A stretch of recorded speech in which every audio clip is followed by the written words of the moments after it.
Who are you? Oh, I remember you. You're that guy. How you doing, guy? Happy Easter. I am the god of hellfire, Oh, and I bring you fire.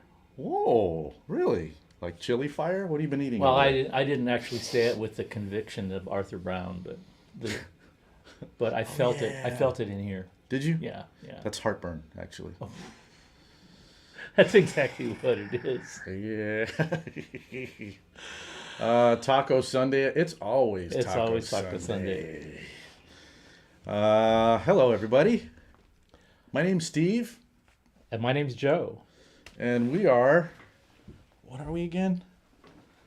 We're the Incompetents.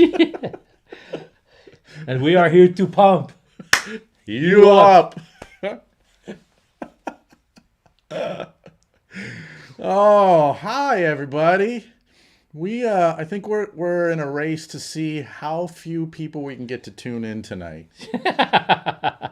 It's a holiday evening. Families are sitting around the table eating food and arguing about stuff.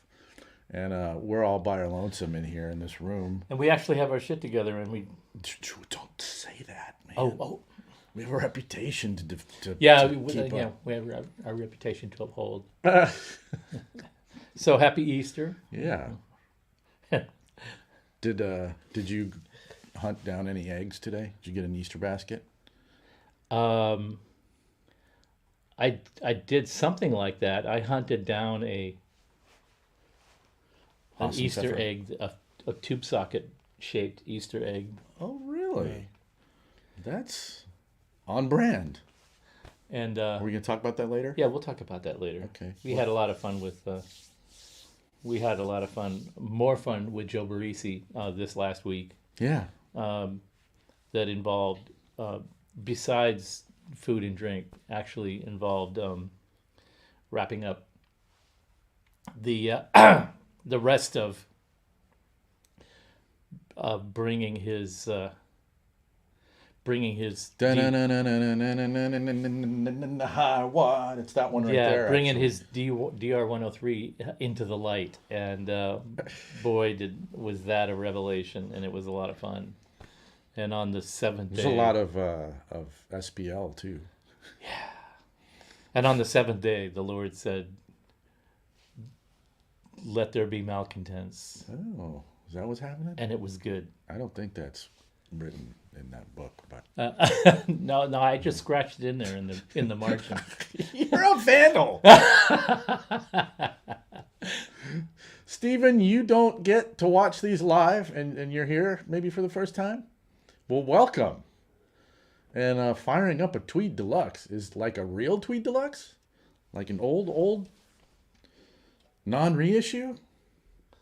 Have you ever owned a Tweed Deluxe? No, I haven't owned a Tweed Deluxe. I did have a Tweed Champ at my disposal for quite a long time. When I worked at Valley Arts, there was a Tweed Champ that had come in for repair, and it had been repaired before I started working there. Okay. And the customer never came and picked it up, and it sat there forever. And so Whoa. in between Paul Rivera and me, there was one guy that worked there for a very short time, and he was, I need a little test amp to play stuff through, when I'm fixing pedals or wah-wahs or whatever. He just grabbed this Tweed Champ and set it up in a spot, and there it sat. And I worked at Valley Arts for 4 years, I think, 79 to 83.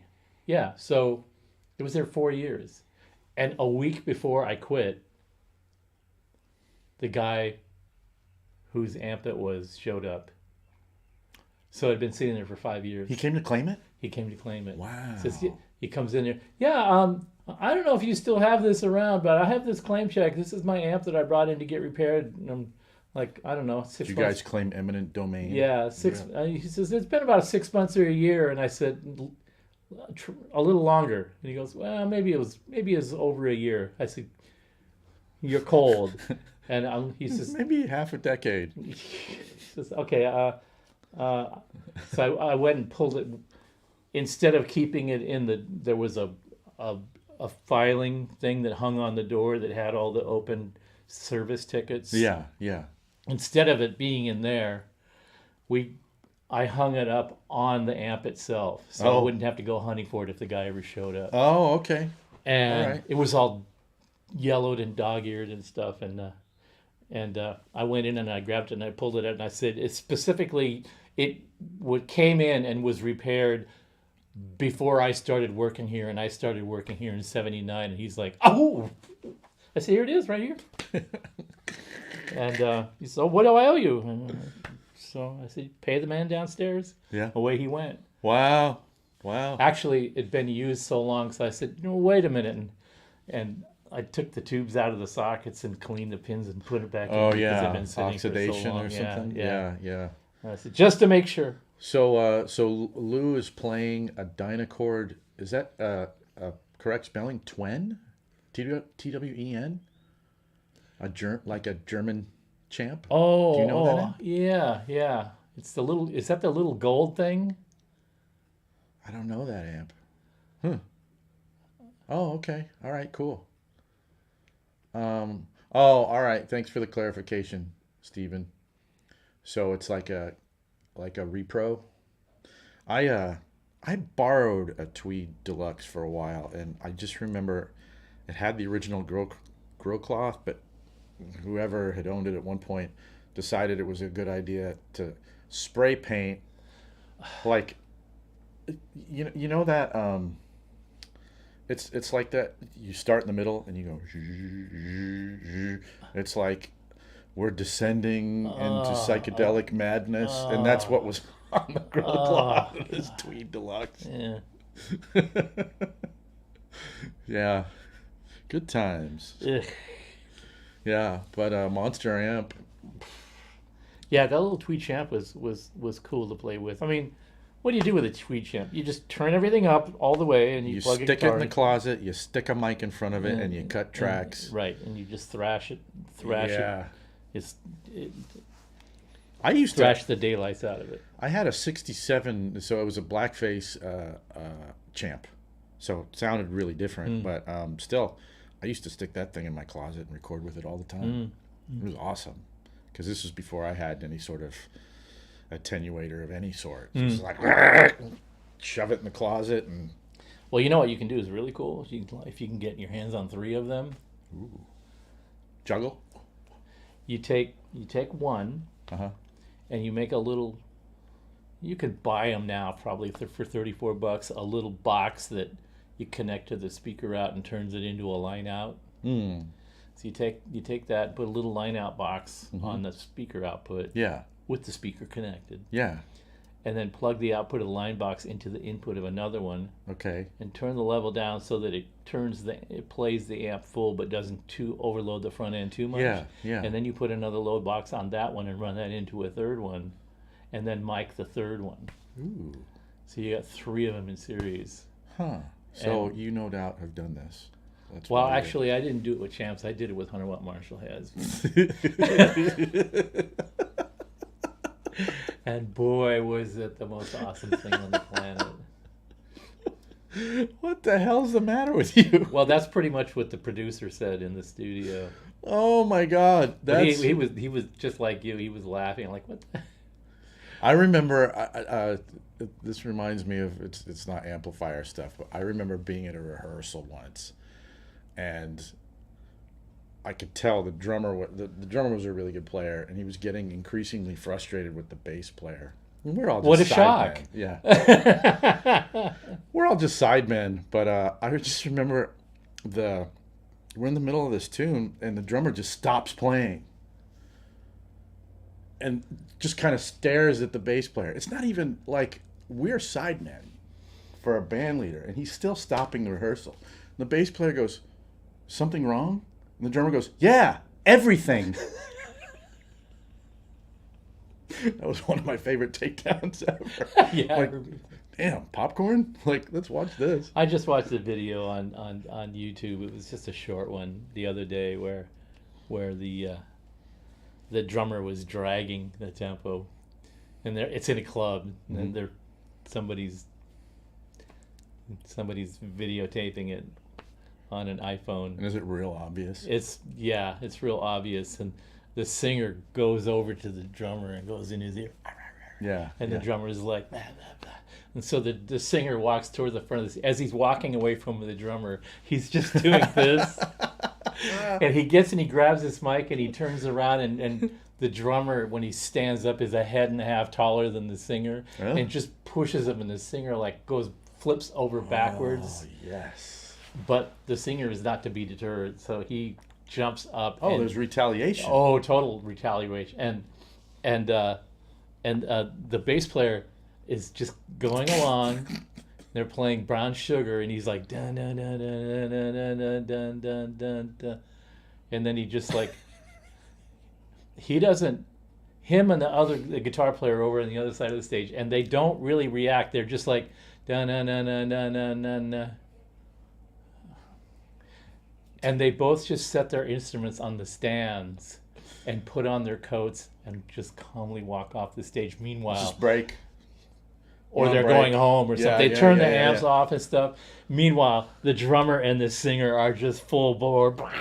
Oh, that's a good video. Yeah. That's a good video. It was great. Hey, we're already getting a couple people asking some stuff. So I think we talked about this a couple episodes ago. All right. Well, What do you think of the Sun Model T? Didn't we talk about that? okay. Well, different I sun think that models? there's a little piece of business that we have to get out of the way first before I'm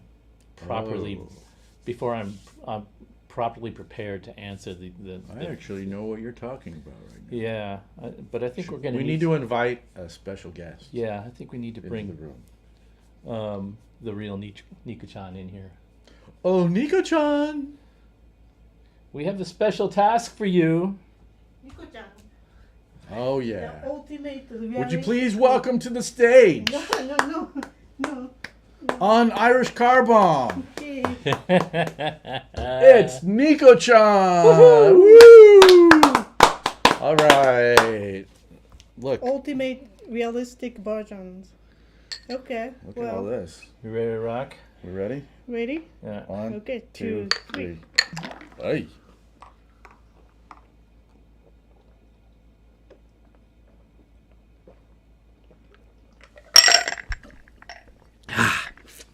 That was good. I won. I've reclaimed my self-esteem. God. Oh, that was wonderful. Now I'm ready to tell you what I really think of a Sun Model T. Okay. That's Actually, it. give it 2 minutes. See you guys. Come back in an hour and I we'll don't do it know. again. You guys, whatever you Well, guys. we'll find something. We'll find something of note to have you involved in. Yeah. Bye-bye. Thank you, Nicochan. We'll do another one of these though, and then you can come back, right? Okay. Yeah, we don't have anything to do tomorrow. Let's hear it for Nicochan! Yay! Come on, you didn't do the applause, Oh. man. Okay, Yeah. ready? Yay! Yeah, we don't have 500 power stations to ship this week. Screw it. You guys could all wait another week for power That was stations. tasty. That was good. Sun Model T. Go. It was an interesting amp. I actually did play one when they first came out. When did they first come out? 70. I want to say 72. 73 maybe. Okay. Like any historically relevant amplifier, it's got its place in the pantheon. Totally. And I didn't bond with it. I didn't hate it. I didn't find my way to using it in my particular circumstance. I found what worked for me, and I was satisfied with that. And I worked for a place that was a Sun dealer, and when it first came in, I was intrigued by that. So I took it. Why were you intrigued? Like, what was Well, it was the new. marketing thing? Oh, it was just something new? Yeah. Because I thought they'd The- been around for a minute. Or was that just Well, the new Sun had model? been around, Yeah. but they were basically just making clean power amps with variations of Fender or Marshall preamps on the front. Yeah. Wasn't even Marshall really at the time. It was more like there was a Tweed preamp and there was a blackface variation of the preamp going into a Dynaco power amp. Yeah. I remember you talking about Right. And there was a 50-watt version and a 100-watt version. And bass players gravitated to those because when they first started coming out, they weren't great for guitar players. Hendrix tried using them, and he was like, "Nah." He got yelled at by the Sun engineering team for that. He got shushed for having the temerity of being to- Jimi Hendrix. of turning the knob that had a 10 on it to the 10 position. I mean, if you're gonna tell an artist not to turn it to 10, then even if it goes to 10, you should just mark the knob 1, 2, 3, and then leave the rest blank. Or maybe you could put something on the knob that even if it would turn all the way, you put a little stopper so when it gets to 3 and the rest of the numbers aren't marked, they're painted out, they're blacked Sure, out, yeah. and then you put a little stopper so you can't turn it any farther. And you know what would happen then? A guy like Hendrix would get a pair of pliers out and he would break that little stopper off and go, "What is this?" This is what I would have done. Yeah, but apparently that guy was operating out of the how to turn off prospective clients. Yeah, really, handbook. how to make Jimi Hendrix walk out of the room and say "fuck off" forever. Right. And mean it.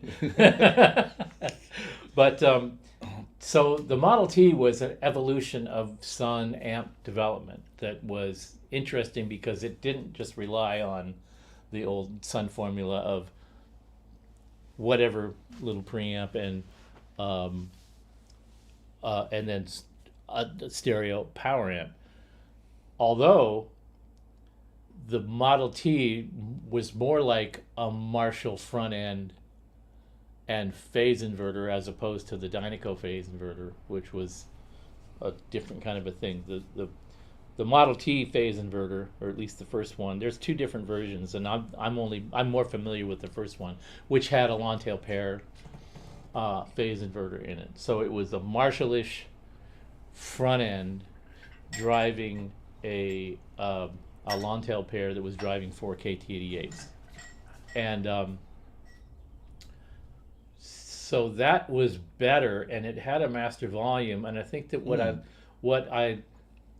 I had the Hiwatt, which had a master volume, a Hiwatt 50. Yeah. I was looking for something a little more powerful, and before I actually went and got Were you looking at the DR 103 yet? before I actually threw down for the DR 103, I had a chance to check out the Model T first, and I noticed when I cranked up the gain and then turned the massive volume down, there was a little bit more gainy sound. Not a lot, but a little bit more gainy sound than what the Hiwatt was doing. Okay. And I thought, oh, that might work. Mm-hmm. So I took it to rehearsal, and it did have more gain, but it didn't make it more fun to play. I didn't love it. Okay.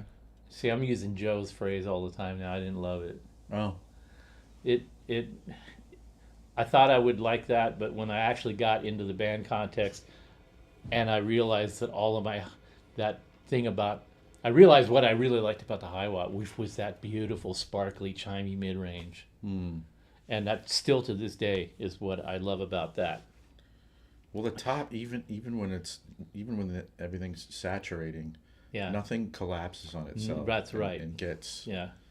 And the Sun, nothing collapsed on itself, but it didn't have any real personality either. It was Yeah. kind of neutral sounding. That makes sense. Now, that said, Sun is using Model Ts. Now, why is Sun using Model Ts? They're like fuzzed the hell out and stuff. Yeah, they So use it's gonna them pretty reproduce clean, and they use a Crazy low few of end. them. They don't actually use all of them plugged in, but they. But with They- those big power sections, Yeah. it's supporting what they're doing with the pedals, right? And Right. there's no bass player in the band. That's right. right. So it's just two guitar That's players right. And tuned they're, way like, that tuned way down to with Z minus. big ropes for strings and Yeah, all that. yeah. And the real reason for Sun amps to exist on the Sun stage the way they do is just because they could buy them so cheap. Yeah. I mean, they didn't have any money, you know, and they bought all this garage sale gear and just got a lot of the same gear and made it all look impressive. And boy, does it look impressive when they do it. But what comes out of their sound isn't really what you would call the Sun sound. If there was anything about the Sun sound, is that it was absolutely lacking in any like really defining personality characteristic or trait. It was just, That makes sense. it was just an amplifier. It was a good pedal platform, Steve. Paddle platform. You want to puke yet? Oh well, yeah. So, So is that what you think about the Sun Model T? Because I- I've never even played through one. So I have nothing to I say. mean, it isn't the kind of amp that it was. I think that the Jimi Hendrix,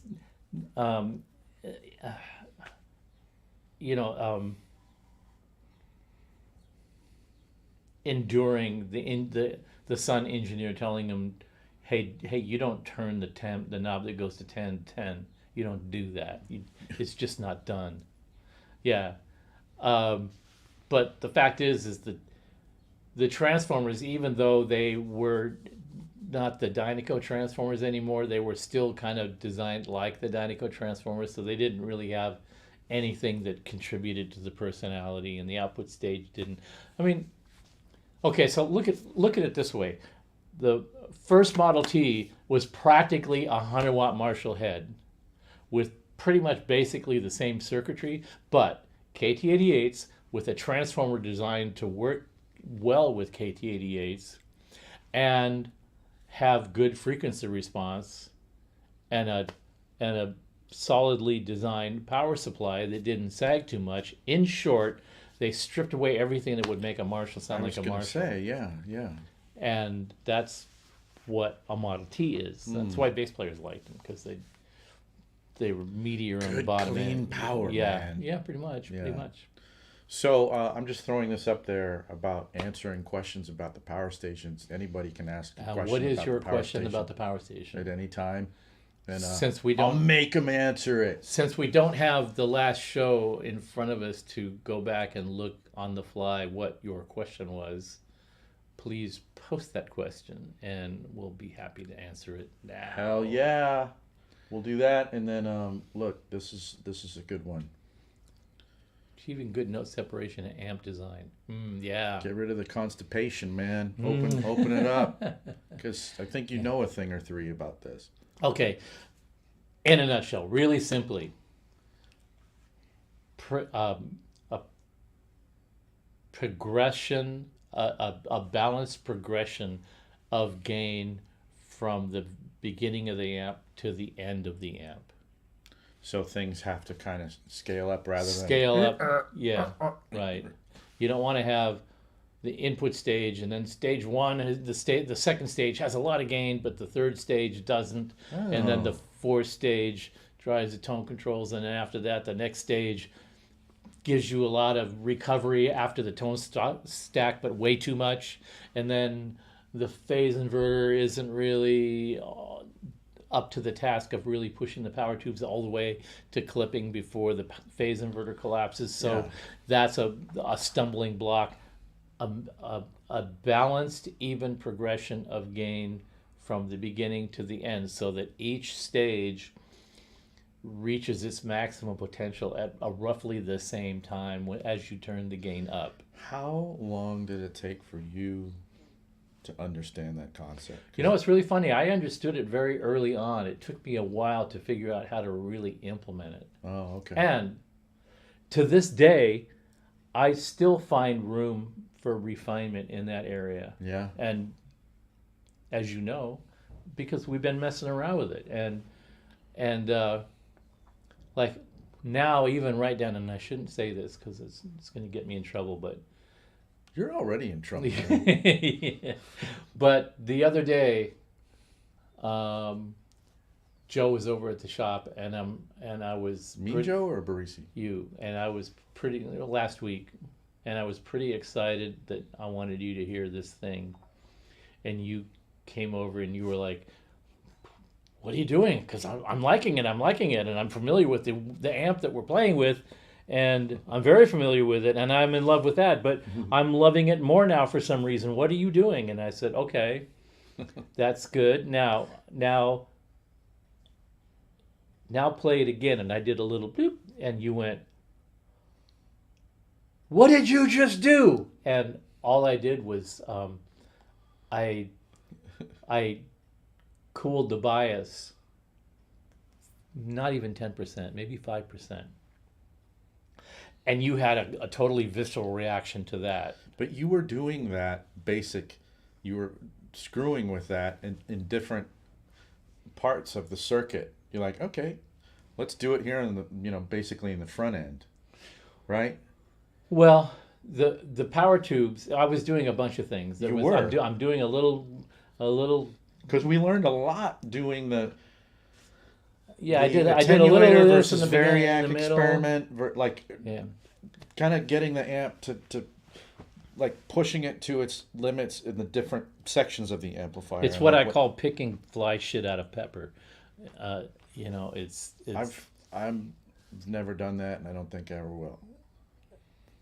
It's like if you're a writer, it's like editing. You go through and you look at that paragraph 100 times, and then the next morning you get up and you look at that paragraph and you see 3 typos that you didn't see the day before. Yeah. And that's what it's like. Yeah. So they come to you after you've been straining and you can't now, see it. This is no longer evolution of a design. It's what you like the day after 3 car bombs, or what you like the day after you started fasting and drinking water and hiked. I got up at 6 o'clock in the morning and hiked for 2 hours. Your body condition, your mental state, your frame of mind are all different. On that day, you try things, and every little slice that you shift a little bit, it's a revelation. And then a week later, you got in a car accident, you got a horrible fucking hangover, your girlfriend left you, and what do you think of this? That's totally amazing. That's just like totally making my life worth living. That's what we were listening to 2 weeks ago that you didn't like.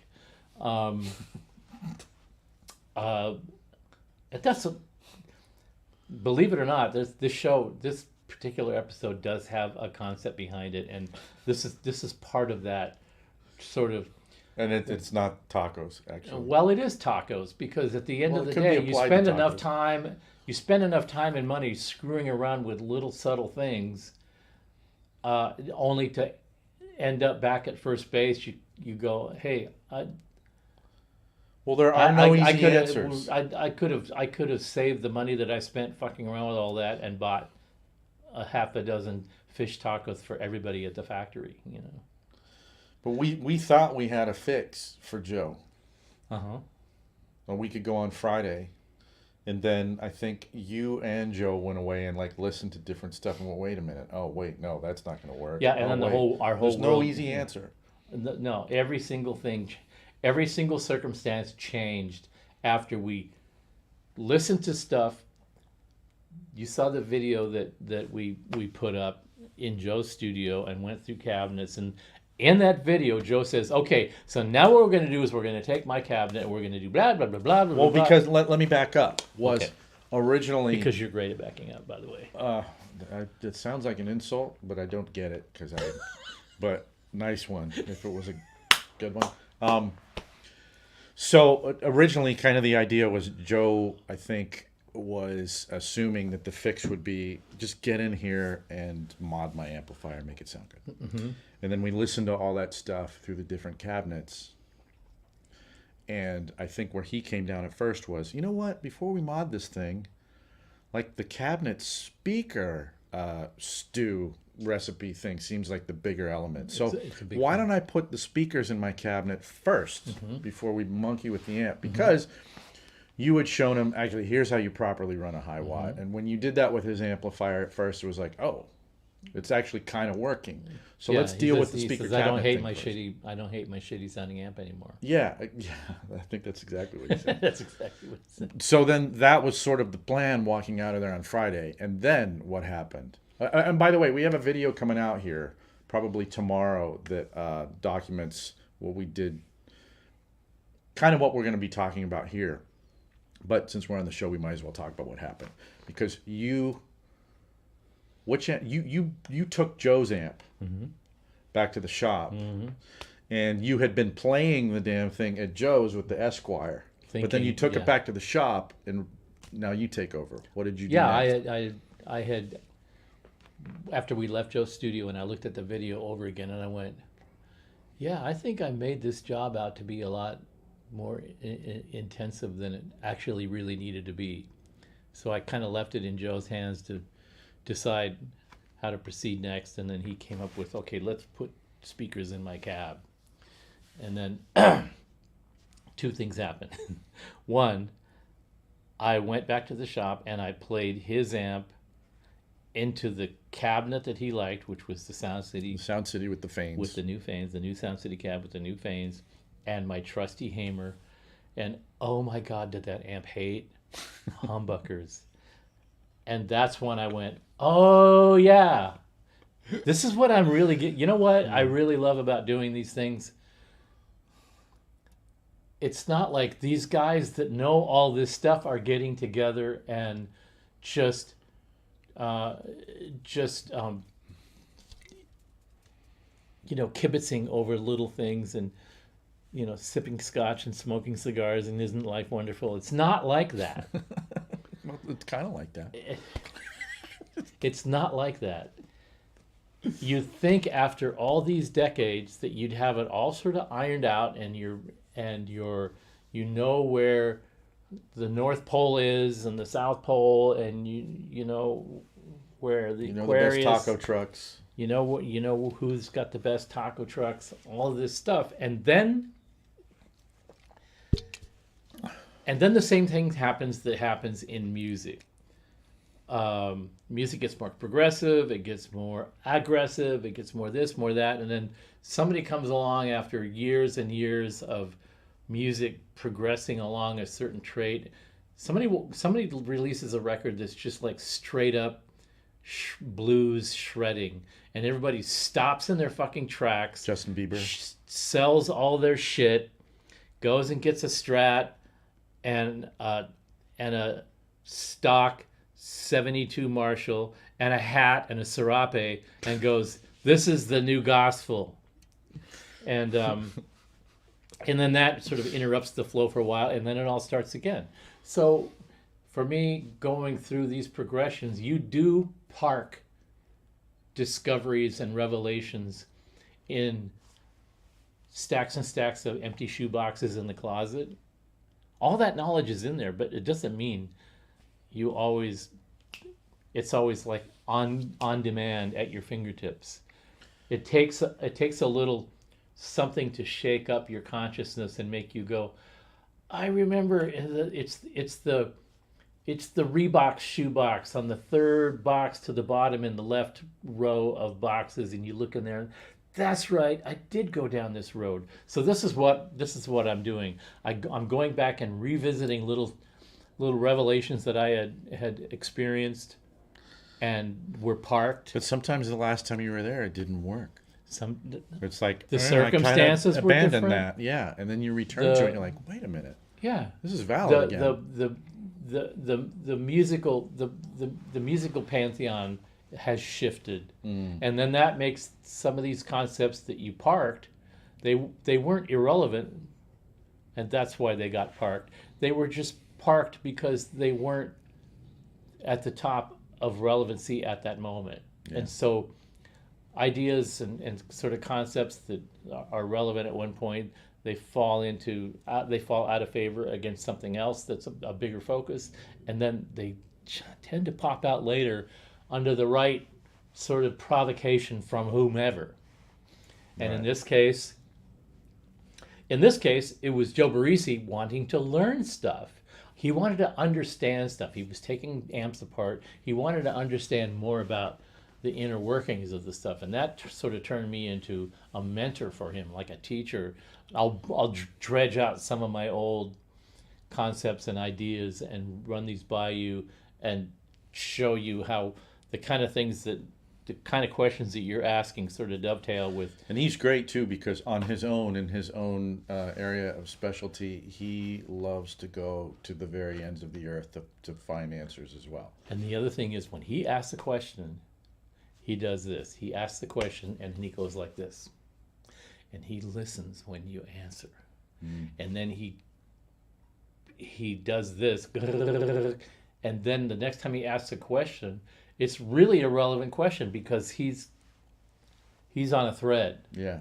So it just so happens, and we've been working together on and off for years, but it just so happens that we all ended up on the same thread together. Yeah. And it just turned into, what about this?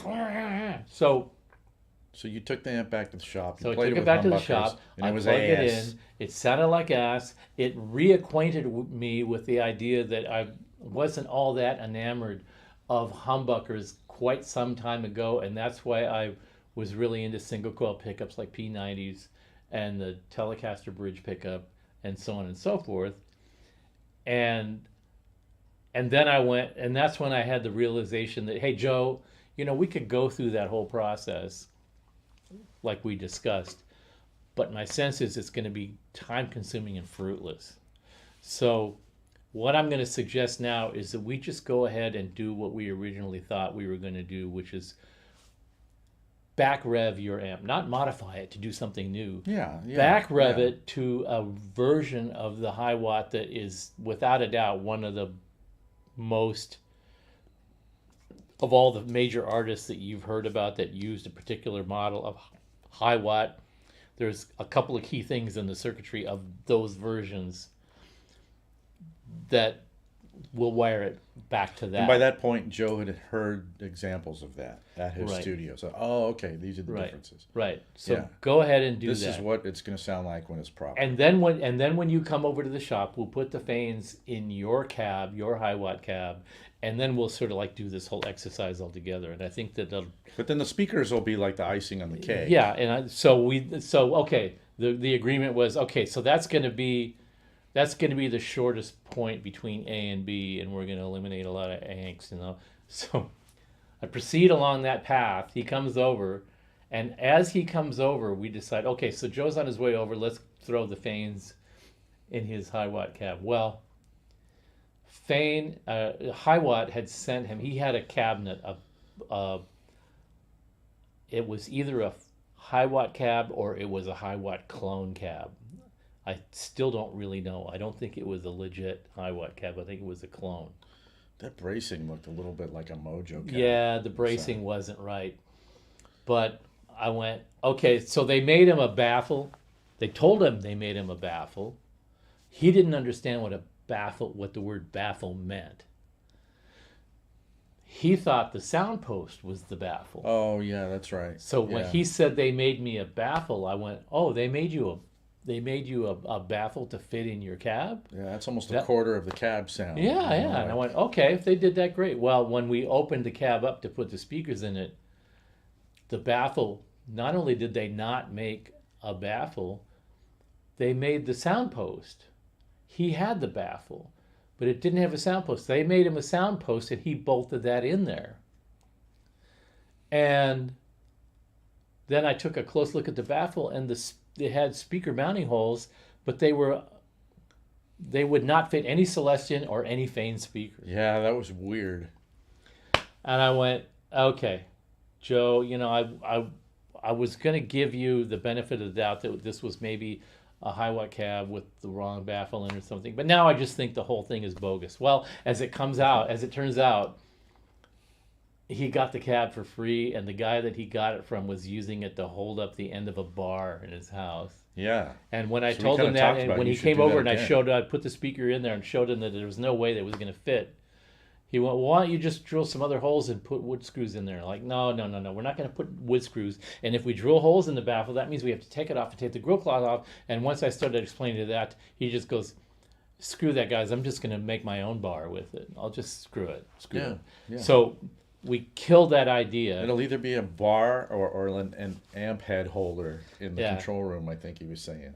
So Yeah. we scrapped that whole idea, and then he came over with the most amazing tasting pretzels, fresh out of the oven. He went to this place that makes these big pretzels, That's right. and they had just pulled a batch of them out of the oven, and he brought over these 6 of these monster, Yeah. amazing tasting pretzels. So he came over. It was getting towards the end of the day. I'm starting to fade a little bit, and I smell this amazing Some smell. pretzels with the yellow mustard. He's got bags. He says, we got pretzels and mustard. And so everything stopped, and we all sat around and just freaked out about pretzels for a half an hour. And then I went, okay, I just got a couple more things to do to finish your amp, and then we can play through it. So we did that. And when we plugged it in, you take it, because I've been talking way too much. You take it from there. What the hell am I going to say about it? Well, when you finished up doing the work, we were all pleasantly, not surprised, but pleased that it had the proper hiss. Remember that? Oh, moment? yeah. Ah, yes. It hisses the way it's supposed to. Well, see, this is And just then- my own insecurity. Is like it's. I didn't really change that much, but I was endeavoring to be really careful and really accurate. Sure. Yeah. And so my first inclination when I turned it on is I'm probably going to have overlooked something. So when I first turned it on and I played with the knobs and the hiss sounded perfect, I went, I think we're home. The We hiss all sounds did good. that. We all did. Oh, yeah. That's the I said the hiss is perfect, and Joe said, as soon as you said that, I knew you had it right, because I totally understand what you're saying. And Joe's been building amps right. recently too, Right. so he knows that So very well. he totally. Yeah. Plus, Mike's mixers, doing hearing background noise. He says Sure. when you said you recognize the signature of the hiss, I totally related to Yeah, that. yeah. So then, a great thing that we had at our disposal was Steve owns an incredible mid-70s DR 504, but he doesn't own, and neither do I, a DR 103. 103. But we've had Dave Friedman's modded to that spec, Right. the PA head, and so Right. fortunately, Dave still has that on loan. It's not here. That's right. It's Is at it at the shop? It's at the shop. Right. Okay, and that thing sounds amazing. That's the 504 over there. The far end, Yeah, the that one one. kind of over my head, Right. that way. Right. Yeah, that's the one. This is Joe. This is Joe Barisi's Yeah. 2-input DR103. Yeah. So we had that to A/B it with, and so that became really fun and interesting because immediately we could hear that whatever you did to that amplifier, it was to great effect because it corrected 95% of what we'd been hearing as negative information the week before. And the defining characteristic of that amplifier, and why it's always a touchstone for me, is that each stage in that particular year of amp, each stage has the right amount of gain. And by the way, To Devin, feed- this is what we're still talking about. We're actually still talking We're about your still question. answering your question. This good note separation thing. This is a part of it. That's a touchstone, and it's a reference point for what my idea of really good note separation. And even Joe mentioned that when he played through mine, he went, there's something about the strings. They sound like ropes. They have such a distinct personality that you can hear each string relative to what the other string But sounds see, I always like. feel like your amplifier designs always have that too. That's- That's another. It's always part of the slightly stew. different. So, what was really interesting was we were listening to that amplifier and we were all going, "Hey, Steve, high five, great job!" And then we went, well, for giggles, Erico had been at Joe's studio Right. the week before, and we Erico's digress got over. this really wonderful non-guitar player way of evaluating tone, and she's very exacting and specific. So And she's got dog ears. yeah, and so we called her over, and we're kind of going like, all right, Erico, now listen to this amp now. It's awesome now, right? It's got the schwang Right. characteristic that she's talking about. And we're playing it, and she's going, No, nope. it's not it. And we're kind of going, what? Wait a minute, what? And I'm standing back there with Erico, and I'm like, what the hell is she hearing? And the more we did it, we were kind of monkeying around with EQ, which helped. Mm-hmm. But then I started to key in on, I think I know what she's hearing. Mm-hmm. There was this one spot in the mids where the harmonics were a bit congested Mm-hmm. that I had heard it do the week before that your 504 and Dave's 103 do not do. Right. And so it was like, do you hear that, guys? And then all of a sudden we're like, yep, there it is. Once we started parsing what the language was, then we finally all started going, okay, all right, now we have sort of like So that constipated thing in the mids actually was a hindrance with note separation right there. So it was like, all right, now we're going to chase that down. And there were a few different things you thought of. I remember you took a peek at the inputs, how they were wired for a moment. And then you went, oh, wait, no, that's still right. And then you went, well, actually, these tubes in your amp are pretty weak. Like, let's swap some of this stuff out. it had a JJ in one position, and it had these Sylvania long plates that were really long in the tooth, no pun intended. They were not good sounding tubes. They were microphonic, but they were also weak, and there was something funky about them. So I got rid of those and put some. I just changed out all the JJs have a kind of funny little personality, and those Sylvanias had a funny little personality. So I've changed them all out to tubes that I know have a very even harmonic personality. What's kind of funny, though, was at this point, Joe was already going, yeah, there's just minimal differences. I love my amp now. Yeah. But when Erica was saying that, I remember your attitude was like, yeah, she's challenging me. Yeah, throwing down the gauntlet. Yep. All right, I'm going to find this and thing. I'm like, okay, all right, I'm game. I'm game. I'm going to win this one. And one of the things that I stumbled across was we were doing a bunch of different things, and you'll see it on the video. We were checking the output. We were checking the inductance of the output transformer.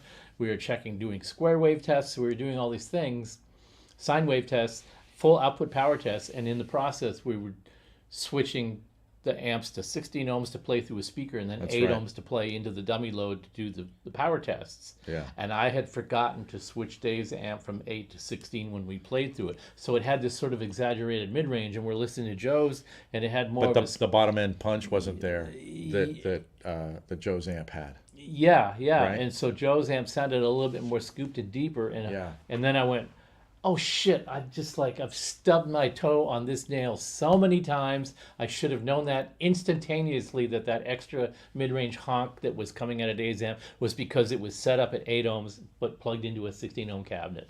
And as soon as I switched that, half the battle was won. And then switching the preamp tubes out to some trusted 12AX7s. And then I played the chord, and Erica goes, okay. Yeah. And it solved that congested mid-range. Once that happened, it went from, no, Dave's is still the better sounding one, to, no. It was like, take your pick. They're so different. Joe immediately went, okay, mine is the best sounding one now. He made the... But here's the thing that I would say transition. about that. Now, I actually think you said it in the room, so I'll second it. It's now down to a matter of taste. There's nothing missing, lacking, or wrong about either one of these at this point. They're all and I was saying this, each amplifier is the best iteration of what it can possibly be. And in the end, we were talking about the transformers on Joe's. Like, there's a slightly different thing on the top end to me. It's a little, it's like, I'm calling it a hi-fi kind of thing. It sounds like the very, very top doesn't ever get rolled off. Yeah, and that's the thing that we sort of I sort of chalk up to. The output transformers have different part numbers on them, and I chalked that up to the possibility that the winding technique used on the later transformer was probably a less labor-intensive version of it to help control production costs. But I actually think when I hear it, it's like, okay, it's a ladder model. The amplifier came along at an interesting time in guitar amplification history where it was before the 80s, so massive gain hadn't happened yet. Mm-hmm. And there's still kind of that layover thinking, that we saw in the CBS Fenders of like just, I don't know what to call it because I don't know electronics, but efficiency. Mm-hmm. Like it should be able, like distortion is bad, clean and loud is great. And that's what we're trying to do is have the most, the cleanest, undistortable amplifier imaginable, and you can hear the artifacts of that in those transformers. So I thought that might have been by design. Would that be wrong? It probably could have been, and then you run into the realization that when you're making a differentiation between the previous evolution of a design and the following evolution of a design, it's usually not just one thing or two things. It's 3 or 4 or 5 things, and you don't necessarily vet all those individual elements out one at a time. And when you do, then you find out that, those guys could have gone from the revision B to the revision C just by changing the output transformer. They didn't have to do anything else with any of the gain stages. They probably would have accomplished what they needed to, but that's not the way we think. We think, we'll do that, and then we'll do this, and then we'll do this, and that'll be like, and then we'll play it for the team, and everybody kind of goes, oh yeah, that's good. That's a good thing we did. And then a few years later, we go, Joe doesn't love his Hiwatt. What's going on? And so we carefully roll back the thing until we're down to, we've rolled everything back except it's still got the new output transformer, but it's not a bad sounding output transformer. It's just got a slightly different characteristic because it's probably wound slightly differently. Now the amp sounds amazing. It has this slight personality difference from the previous version. Right. It's not bad. Right. It's like, it's great. Mm-hmm. It's a different kind of great, but it's great. We got all the really ugly shit out of it. Exactly. And I remember we were all kind of agreeing, like, if this kind of thing gets out, I mean, those amplifiers is 78 to 80, whatever. I know they're already, what, 2,500, $3,000? Yeah. Like, knowing that you can easily get them to sound like, 74, 75. And I know doing this, we're going to start getting like, yep. We're going to start getting people. I think you already have. Already starting to happen. People getting. Can you tell me what the mod is? Because I can tell my tech what to do. And like, actually, it's not a big secret, and we're not like, it's not some magic sauce. It's not something that we're going to go, no, we're not going to tell anybody. We want to charge you to do it. It's like we've got the time to do that, right? Yeah. That would be something that we would just say, here's the documentation. Go knock yourself out. Don't blame me if your execution sucks. Yeah. Yeah. Or we would just tell them, here's the schematic you should be looking at. Tell your tech to figure it out. Mm-hmm. We don't want to be responsible for what thing he does, because I have a few little things that drive my decision to do a thing like this. First of all, it's a good friend's amp. I don't want to mess it up. I don't want to cause it to lose value. I want him to be happy with it. I want to be happy with it, and I want the spirit of David Reeves to be happy with it. And we were talking about that. I'm thinking about that. I'm thinking I wouldn't want to do anything that if he was around, he was like, why the hell did you do that? This Fryette guy. Yeah, who is this clown messing around with my ideas? But and I was talking to Erica about that. She, David Reeves passed on at this point, an inflection point in the evolution of Hiwatts, and I thought,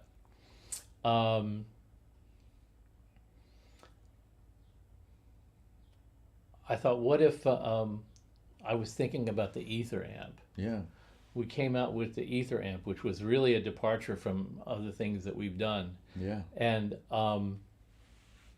that's part of the evolution of our company. And there's a reason that we did that. We'll talk about that in a bit, but we're kind of answering questions right now. But the reason I bring it up is because what if I had fallen down a flight of stairs and snapped my neck and was gone the next day before the ether came out? Everybody that knew anything about our company or wanted to buy it or take it over or be involved or something like that would never in a million years think that the ether amp was going to be about to be birthed, about to be born, or would be a factor in the evolution of our company. Right. Nobody ever would have thought that in a million years that we would do something like that. Had David Reeves continued on, what might he have done that was a complete left turn from what he had been doing? Nobody can, anticipate what that might have been. Right. Or if he just kind of went, you know what, I'm just gonna build studio gear from now on. Screw all these idiot guitar players. They don't know anything. I mean, weren't you saying that there's a picture of him holding like something with printed circuit board?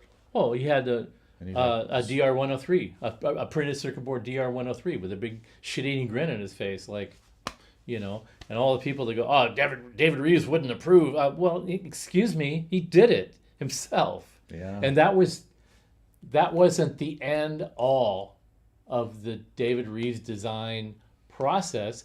It's just I'm making the transition from this really labor-intensive hand wiring technique that takes too long, costs too much money, is slowing down our production, making it impossible for us to keep up with the demand for the product. We need to fix that problem. Here's our first foray into circuit boards. They weren't bad. It may be that the design of the circuit and some of the implementation that was done on it, people didn't like. They're going to attribute that to circuit boards because the previous ones had solid core wires laid out at 90-degree right angles. And if you look at videos all over the internet, you see these guys going, well, the real key to the sound is those perfectly laid out wires on the chassis that make 90-degree angle right turns perfectly, and all the wires are just so pristine and they're beautiful inside, and that's why they sound the way they do. No, that's 100% wrong. It's 100% wrong. 100%? 100% wrong. 100%? 110% wrong, sorry. Okay. Yeah. All right. Yeah. I'm pushing on you and you're not moving on this. I'm not moving on that. Okay. Absolutely All right. not. And why? Because the reason those wires are laid out like that is because they're laid out according to electronic design concepts that determine separation between different parts of circuit, and having certain wires, it's okay for a wire to cross another wire at 90 degrees. If this wire has an AC current in it and this wire has a DC current, you don't want them parallel, you want them perpendicular to each other. You do the same thing on circuit boards on an intelligent PCB design. Mm-hmm. So all that really super fine point-to-point wiring in the Hiwatt is just an antique expression of more advanced PCB layout concepts. And that's why you can't say that the way that the Hiwatts are wired is why they sound the way they do. I have a question. They sound the way they do because they're designed to sound that way, and they're built in order for the construction technique to not get in the way of the sonic output, and you can do the same thing on circuit boards. And proof of that is David Reeves is telling you himself, this is how you do it. Well, here would be some proof too. Have you built an amplifier that was mass produced with printed circuit board, but yet your prototype was all hand wired? Mm-hmm. And then you've been able to set them next to each other and listen to them both. Mm-hmm. And the results were? They were the same. They were the same. There you have it. That I've never done that. The 292 prototype on the flimsy aluminum chassis with all the one. Yeah. Yeah. Right. And then the very first production of that has circuit boards in it. Mm-hmm. They sound the same.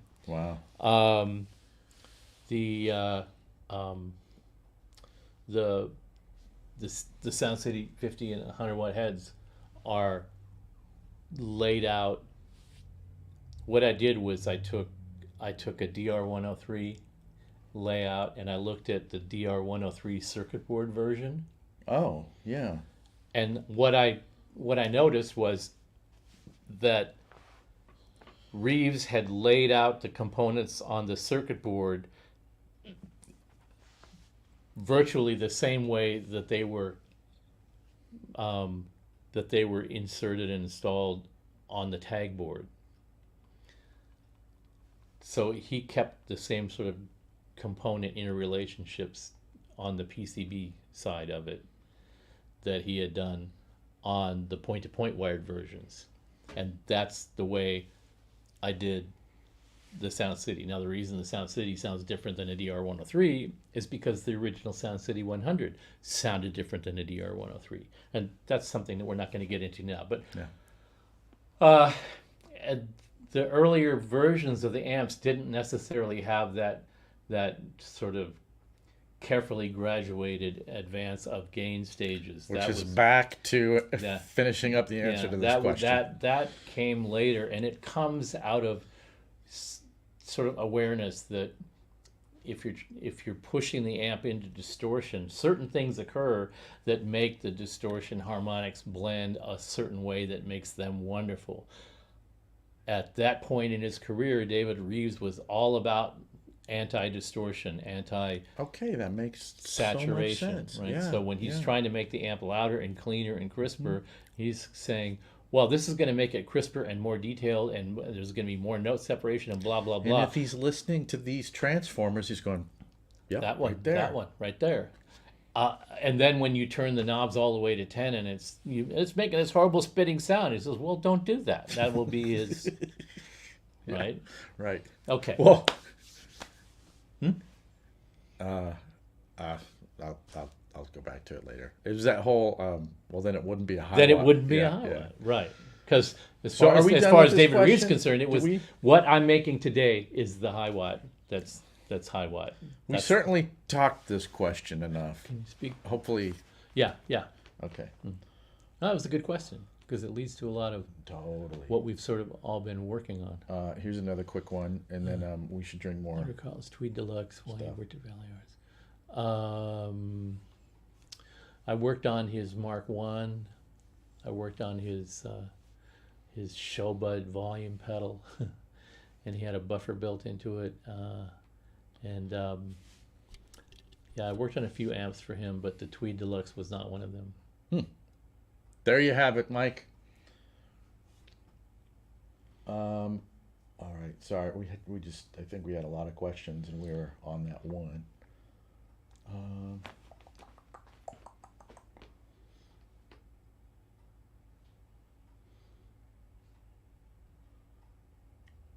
Does this make sense? Yeah. Well, I don't know what that means. Yeah, feedback. There's the fact that this is the same guy. Yeah. All right. Devin. Pros and What's cons. That's way too deep for us to get into today. But,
Can you hear us, party people? Should be working now. All right, let's see. Can you see the comments up there? Yeah. We're good? Yeah. All right. Yeah, there's a weird little software bug that every once in a while it just turns into this big ridiculous tremolo. That's why we reset everything when we start the show, and most of the time it's fine. All Okay, right. where were we? You were Global feedback. So the idea is to make an amplifier behave more linearly, like with more linearity, like a hi-fi amp. Well, it's used in guitar amps to play with the voicing as well. And then there are purists that say that there should be no negative feedback or minimal, or you shouldn't really use global feedback, and if you're going to use it, use very little bit and then go to the specific stages in different parts of the circuit and implement small amounts of local feedback in a specific stage where you want to refine the behavior of that particular stage. And there's all kinds of philosophies and ideas about that, and we use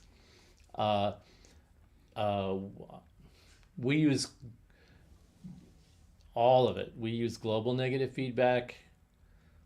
Actually, it's more global negative feedback implies that you do global feedback over the entire circuit. In a guitar amp, you wouldn't do that because you have gain stages that, especially in amps that have switchable gain stages, where you have a high gain stage and a low gain stage.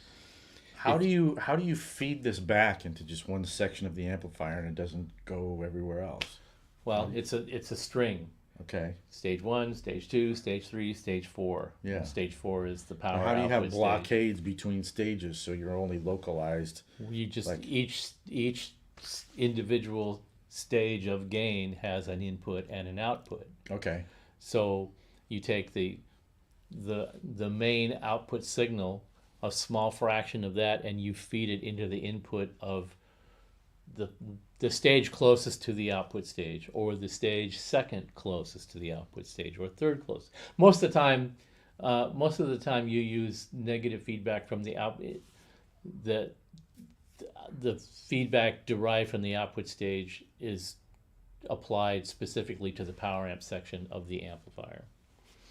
And again, a lot of that has to do with hi-fi audio concepts, and so you apply them differently in that environment than you do in a guitar amp environment. For example, global negative feedback is controlled by, in the power amp section, can be controlled by the presence control. You have a global negative feedback, and then you have a control that varies how much high frequency negative feedback is going on between the output and the input of the power amp. And you can vary that using a presence control. Once I discovered that if I wanted to do the same thing on the low frequency behavior of the amp, I created a low frequency filter that you could vary on the low end the same way the presence controlled it on the high end. And that's the thing you got from Peavy? That's what Peavy got from me. Yes. And it's okay. I know that you're just looking for a fight. Oh, absolutely. But no, we're gonna have alcohol again in a minute, so look out. Yeah. Easter fight. Well, there was a very talented, very well respected engineer at PV, design engineer, who started his career at I believe it was RCA. Oh, I think I know who you're talking about. Yeah,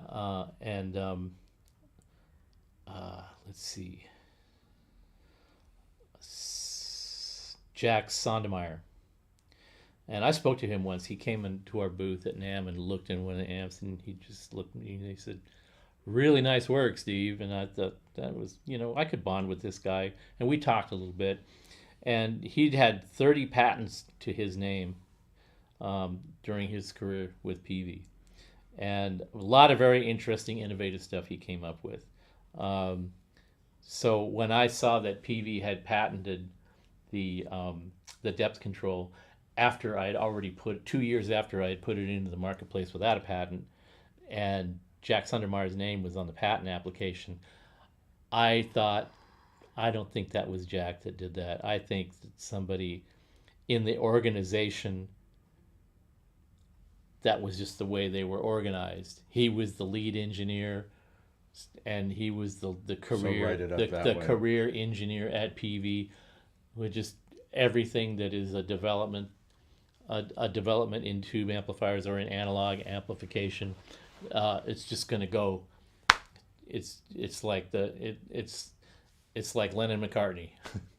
We just credit it to Lennon and McCartney. Whether John did it or whether Lennon did it, it's a Lennon McCartney too. Right. And so I don't have any ill will towards Jack.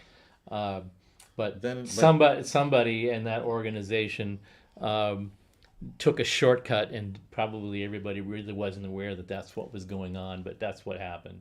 And I didn't really raise any issue about it, primarily because PV didn't raise an issue about it. Now, why would they file for a patent to protect a brilliant design idea and then let a company that, oh, by the way, actually invented that concept, use it without paying them, when at the same time they were sending us a legal letter saying you can't use the word classic on the front of your amplifier? They knew we were there. They knew that we had used the name classic on our power amp, and they knew about the depth control. So they wrote us a letter about classic. They did not write us a letter about infringing on their depth control patent. Why would they not do that? They knew who we were. So that's my theory. But going back to the feedback thing, on an individual single gain stage, how you treat the cathode part of a triode circuit is also considered local feedback. So I'm not going to get too deep into that, but pros and cons. The pros are that you can do a lot. with the behavior of each individual stage, and then the entire amplifier's performance as a whole. Cons, you can overdo it, you can underdo it, you can intermix different kinds of feedback to the point where they sort of clash and cause little what do I want to say the word? They cause some inconsistencies in the behavior. Like one kind of feedback will sort of negate the benefits of another kind of feedback later on down the line. So if you're going to do those kinds of things, you have to sort of know what you're doing to know when, and where you're applying those concepts in a design. I remember when I was a young stupid guy. Now I'm an old stupid guy, but I was going to say last week. yeah.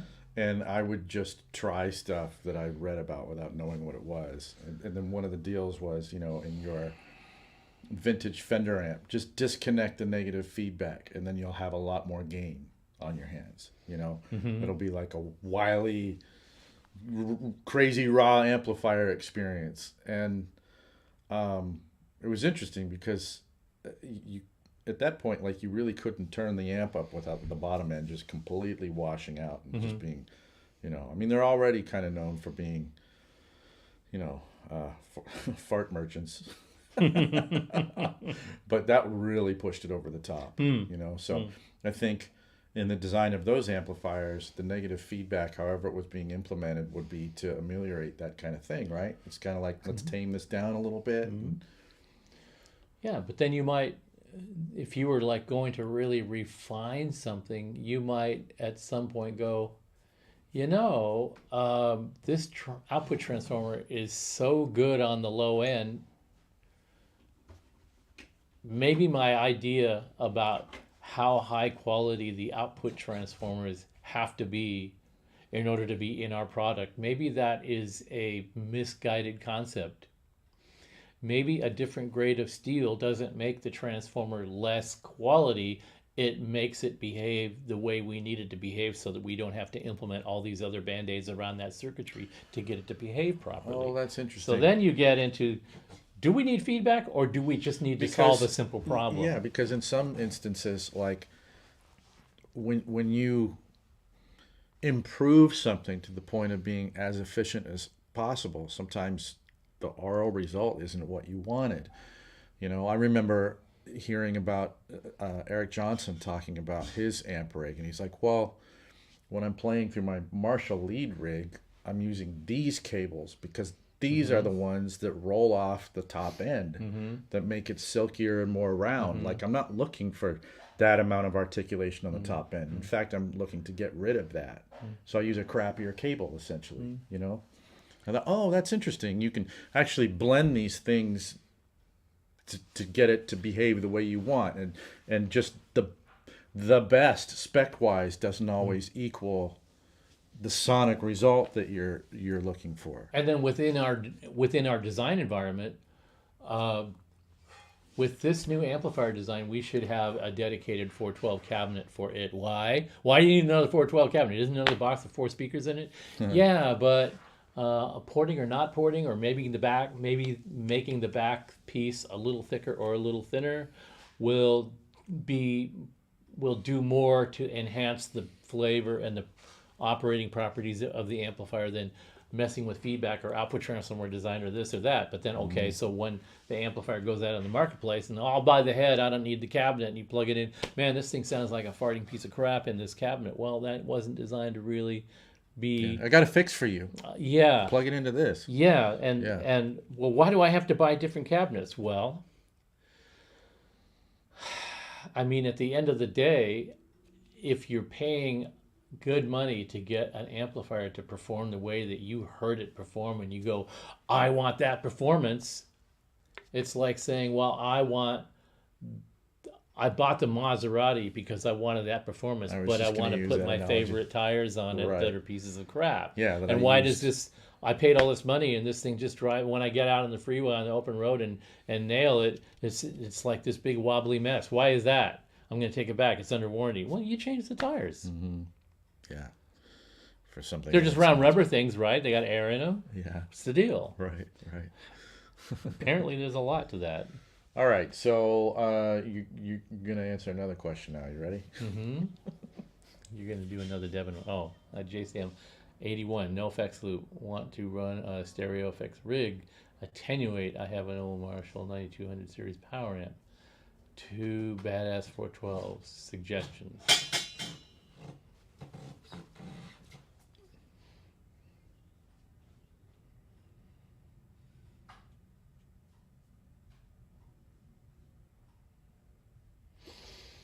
If you're quiet enough, you can hear the clock ticking. Well, you want to run a stereo rig effects loop attenuate. So you want to attenuate the amp. Mm-hmm. Okay, so just you basically answered the question by asking the question. So look at your question and just go through it step by step by step. You have the amp.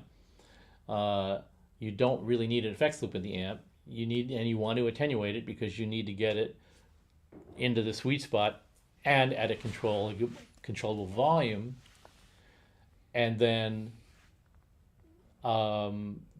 attenuating it does that. The power station has a power amp in it and an effects loop in it, so that you can put the effects in the power station and then drive a speaker that would be mono. If you want to run a stereo rig, then you would use something like whatever kind of attenuator that you want to use that manages the volume, and then take the line out off of that, run it into a stereo effect, and then into your 92 series power amp into 2 412 cabs. So there's a couple of different ways to approach that. You could use and you know what? This is like his follow-up. It looks like his follow-up thought. Okay. Frankenstein the PS100 with all that be viable live in studio, expand the JCM 800. Well, I think you would basically put, I don't think you really have to Frankenstein anything. Run the amp into the power station, put something in the loop of the power station to get certain effects. But if you're going to record, then necessary having already a massive power amp for the cabs, just attenuate and loop. Yeah. I mean, those are all, you just asked and answered your questions 3 different ways. Yeah. Which is, yes, you can do all of those. The way to get, I would say use the PLIR, not the power station. Because you don't really need to control the volume, the playing volume with an attenuator, because it, Kelly's basically yeah, prescriptive with yeah. the same Kelly, thing. yeah, look at Kelly's answer. He's giving you the answer. No need for the power station. Yeah, so get a load box. The power load, the PLIR would do that, and then you would have a line out that you could send to effects, and then to your stereo power amp, and you're all done. And now Brendan is a little bit shy of asking this question, but we're going to pop it up anyway. Which one? On the rock? Or Yeah, on the rocks, I think. I would like it on the rocks, On the please. rocks. If you Okay, have 2 2 on of the rocks. those, that would be wonderful. Thank you. Yeah, I would love to answer that question, and the only reason I don't specifically answer it, because I don't have a specific day, time, and know what the price is going to be and all that, and I'd rather answer all that at once. And what I've said about it previously, about the progress of it, is the same. That really hasn't changed. It's in progress. It's going to be released definitely this year, presumably no later than the middle of the year. And There's some amazing stuff coming down the pipe, man. that's all about a timing issue. So as I understand your anticipation, and let me just say it this way: I'm gonna make it so worth your while, you're not even gonna fucking believe it. This amp is gonna be designed to run the fucking table, and that's what I will say with a lot of confidence. Oh, because and I have no doubt about that. Yeah. I and can I'll second hardly that. wait. I want it to come out just as much as you do, if not more, because I want to see the look on the other amp companies' faces when they turn it on and play through it, the first E chord, and then they just sit the guitar down and go, I'm going to go back to my room now. That's exactly how I feel the impact of the Ultra Lead is going to be when Are you- it's ready to go. Are you at all competitive, Steve? No, not at all. No. And I'm not being egocentric or overconfident or bragging or anything like that. What was the Jocko line? It ain't bragging if you can back it up. That's right. I'm gonna split for just a second. I need to. And I'm gonna look for another question. And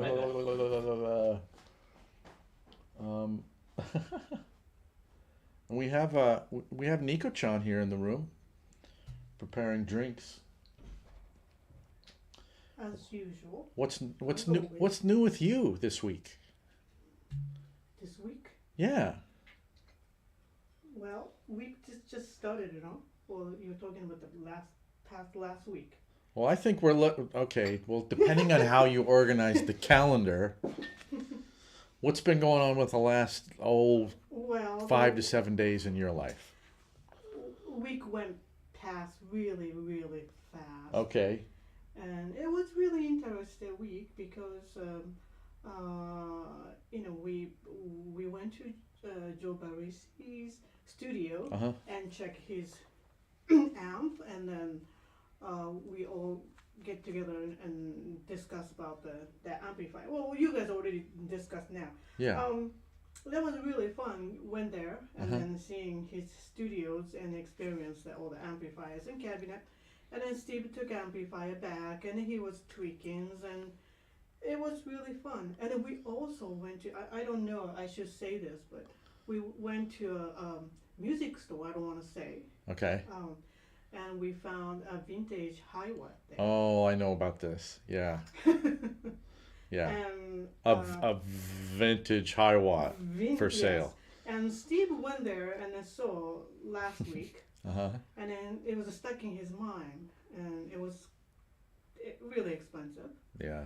And he's, well, can I buy that thing? I Uh-huh. said, no, it's too expensive. I love how you're the arbiter of sense. Well, you have to have it and have to have it, but you don't know what it is, and you don't even know this authentic Hiwatt. Yeah. Then you can buy it. Yeah. And if I have that much money, I will buy the, vacuum tube for our factory. Uh-huh. I mean, business is number one priority to me, not your. Well, Hiwatt. but the other thing too is you benefit from not being the gear geek moron, you know. So like, you're the one who's supposed to have the sense to hold back from making those types of purchases, I mean, right? I don't want to say no just because money. You sure? It have to have a reason Mm-hmm. to have it. Uh-huh. And so I think he was thinking and thinking and thinking and thinking and thinking and goes, you know what? I think I have to go there and check it. Fine. We're talking about the vintage Hiwatt that you Yeah, found at I'm not saying where. Yeah. yet. There are certain details that are being withheld. So Steve wanted to go there with his Esquire. Mm-hmm. And I said, well, fine, let's go there. And then so he went there and then he turned on. I was sitting just listening. Sounds too good. It's not good. Too good. Too good? Too good. Vintage Hiwatt with the serial number really RE. 12. Should we say that? Anyway. Well, it's registered on the Hiwatt registry. Oh, Yeah, no kidding. But that's original 12, number 12, I think. But I Don't know. Don't know, but the serial number tag was kind of popping up, and That was one of those things that you go into a store and you see something and you go, oh, cool. And then the closer you look at it, the more it starts throwing off question marks at you. And so when I plugged in the guitar and I played a chord and she goes, there's something seriously wrong with that. Why? She goes, it sounds way too good. Very interesting. Huh. And she was right. So define good. It was warm and sweet and goes. Was it schwangy? And it had Okay. it had the swing, Uh-huh. but it didn't have what the early Hiwatts and Sound Cities of that era all had, which is this really aggravating, overbearing, brittle top end. Yeah, it didn't have it. It Didn't sounds have too that. Good. Wasn't like you just It's not the feral beast that these old things are. no. It was very polite, Yeah, and very that's polite, not. and it had no bass.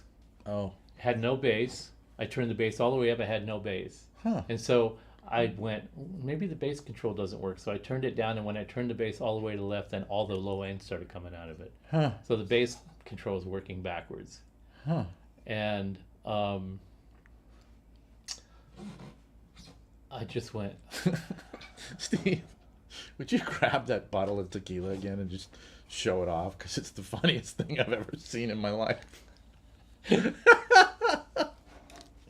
my Guys. my birthday bottle of tequila, which if you won't be able to see this, but it's still sealed because Are you sure they didn't want to kill you? I'm I- gonna crack open. what? I'm gonna crack open that one. That's Oh. getting open? We're actually we're gonna crack the 1 3/4 liter bottle of Patron. Dude, I'm glad I'm here for Okay, this. well then, all right. Before that, right. You guys have to clean that leftover older. So before you open the new one, you have to clean up the old one, Yes, right? yes, yes. So- yes. So cleaning- So Right. what she's doing is We she's eat our taking vegetables too. We she's will clean taking our plates. all the tequila bottles that have a drop in the bottom. She's making a margarita with. This is This is the junk box margarita. Yeah. it's the Nicochan what do you call it? Put your toys away. The blended tequila. The Nicochan blended tequila recipe. Do you want to answer that? I'm actually going to use the restroom. Sure. Yeah, it's not what the it's the Fanes do to Hiwatts that Celestians don't do. The Fanes impose their personality less on the amplifier. The Celestians impose their personality more on the amplifier. That in and of itself is not a bad thing. I was looking at the Pete Thorne video where he was playing John Shanks's Hiwatt, and he had it running into a greenback cab with vintage blackback, not 25-watt speakers. I think that he described them as blackback 25s. And of course, like everything Pete does, he made it sound really good. Of course, he has his way of setting things, and he understands how to set things up to sound good with a particular guitar and all of these kinds of things. He has a sense of where the tone comes from and when not to put too much salt and pepper into a stew. All that kinds of thing has a lot to do with it. Scientifically speaking, in the video that we released last week, I talk about that a little bit. The reactive behavior of the amplifier, which includes the output transformer, which includes how much negative feedback is being incorporated into the power amp design, determines how much the speaker interacts with the behavior of the amp and makes it sound one way or another. So in an amplifier like the Hiwatt, which generally has a little bit more negative feedback than a typical Marshall, the Celestians can tend to be more reactive, and it can tend to exaggerate certain frequency characteristics that you either like them more or you like them less. Now, I mentioned Pete using greenbacks because the greenback speakers generally are less reactive than higher powered Celestians like a Vintage 30, for example. Vintage 30 isn't a 30 watt speaker; it's a 60 watt speaker. It's got a bigger magnet than a greenback, and it has a bigger voice coil. It can handle more power, and all of those things make the Vintage 30 Thank you. impose itself more on the behavior and sound of an amplifier than the greenback would. But the greenback has more mid-range. Well, yeah, it has more mid-range by dint of the fact that it actually has less top and bottom end. The Vintage 30's got a bigger magnet, so it can deliver more top and bottom end, and it will be more reactive with the amplifier. So you would see a situation where a Vintage 30 would a Fane gives the Hiwatt a chance to express its broader tonal recipe, Right. because it's not getting in the way of it as much. Where the Celestian will impose. We're gonna do this. Yeah, the Celestian will impose more of its personality on the amp. In the case of the greenback, that's not so bad because the speaker doesn't have a lot of capability in that regard anyway. If you put it into a Vintage 30, then you would start really hearing what I'm saying about Hiwatts not playing well with Celestians. Like a Celestian Classic 80 sounds fucking horrendous with a Hiwatt, with a DR103. By the same token, one of the best results that Joe Barisi got with his Hiwatt amp, as it was at the time, was with a cabinet that had the Celestian G1285Ks, which are a 70 speaker, a 70 speaker that was actually marketed as the speaker that they put in 412 cabs to be used with keyboards. That's what the K.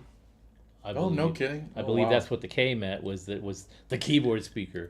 Huh. So he seemed to like that, but then again, Joe is approaching the That makes stew sense, though. differently than a guitar player approaches it.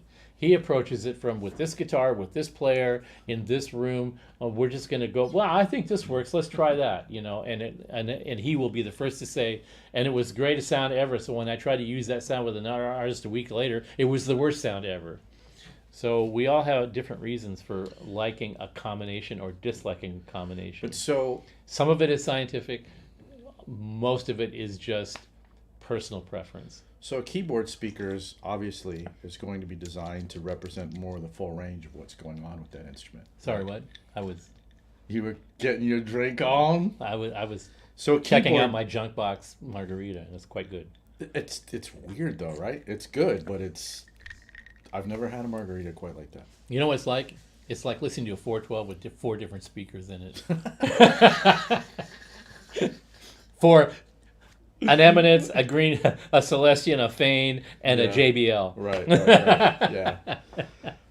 So a keyboard speaker is going to be more neutral sounding. It's going to have more power handling capacity, Right. more top end And capacity, more low end it's capacity. going to be more like a full range sort of thing. Yeah. Which is sort of going to make sense for the Hiwatt. Yeah.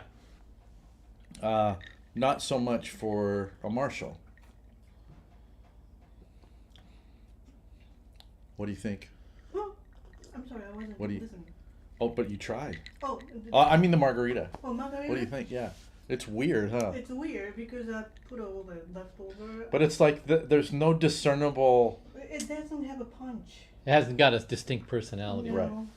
It's Right. I mixed it like a 5 tequila. 5 different tequilas. Yeah. This is like the power section of the Sun model. Yeah, that's exactly right.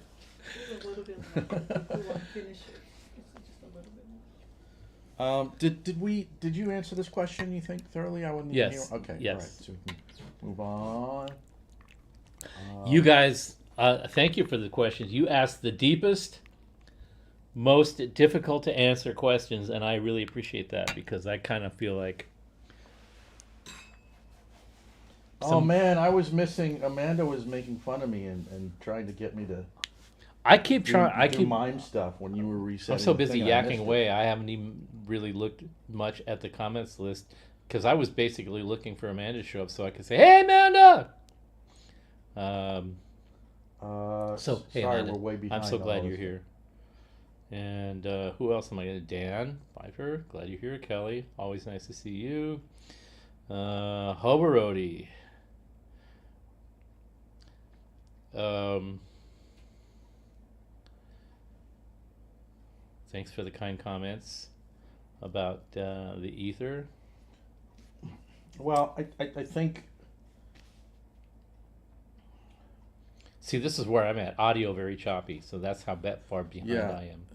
So, what would you say for? I mean, what an amazing amp you have there. First of all, congratulations. But now you need the proper cab and speaker combination. So would you say just track down an old one, or would you say? Well, you know, what's the best example because when did we do? Because we've done ABCing on this show where we use the old Hiwatt cabinet with the old tired speakers, and you can hear what it's doing. Yeah. Versus a refreshed version, which is maybe best expressed in the Sound City 412 cabinet with the newer fans. Yeah. See, I like this Hiwatt cab behind Joe's head here. Wrong way. It's a 68 cab. It's got this. It's a legit Hiwatt cab. It has the Sound City grill cloth on it, but the Sound City cab is built differently, inside and out. You can tell that it's not just a Sound City cab with the Hiwatt logo. It's made differently. The handles are different. The way the braces are mounted inside is different, and so on and so forth. So that is a cool cabinet, and as long as if you can get your hands on any kind of an older Hiwatt cab, no matter what garbage speakers in it or if it's empty, I would get that and put the new Fanes in it, because you'll get all kinds of cool stuff out of the DR103 that you can't get with the original Fanes. That said, and this isn't just you saying it. I will co-sign on this, and everyone we've had in the room at the same time listening to these things, it's the same deal. The same thing. They all have this really cool thing they do. It's one specific thing, but they do it better than anything else, and the sensitivity, and we're not going to say efficiency differences of the speaker. We're going to say technically correct sensitivity differences. How much volume will come out of the speaker relative to how much voltage you put into it. Those speakers, which ones? The Hiwatt speakers. The old Hiwatts. The old Hiwatt speakers will go up. They're the 22 watt speakers. They'll go up to a certain volume and they won't move after that. And that's actually really funny to listen to. It's really funny to listen to. It's just like they're not doing anything else. And I'm going, well, I'm just going to keep turning this up until I hear the speaker. And they're just going, no, I'm done. They don't groan like a Celestian when you lay into it. They just go, they're like a cat. No, you can push my ass all you want, but They are like a cat. I'm here, and that's where I am. And just, you can push me all you want, I'm here. Mm-hmm. And they are distinctly at a different listening volume. I'm going to sneeze. Than all the other speakers in the room. But when you're listening to them on the video, you don't hear that. No. You hear them all sort of at the same level because of the video compression, right? Right. You actually get a better sense of the personality differences between the speaker, but not the sensitivity difference. So it kind of throws you at first, but when you're looking at everybody's comments, my comments, Joe's comments, Joe Barisi's comments in the studio, the consensus is, well, they all have this beautiful thing that they do. Yeah. And I don't have to worry about the sensitivity of one being hotter than the other one, because once they go on tape, I've got these little things called level controls, and that's where you put them in their proper perspective on. And that Hiwatt cab, I mean, it's magical for doing that thing. For that thing. But it isn't the speaker I would choose for myself going out on a gig. But here's the thing. Partly because I don't want to destroy them, because I would. Oh, sure. Because I would get enthusiastic and go, come on, just a little more, girl. Yeah, for a long time. Yeah. So they sound like you expect them to sound. They have this inherent little DNA in sound. Yeah. You know?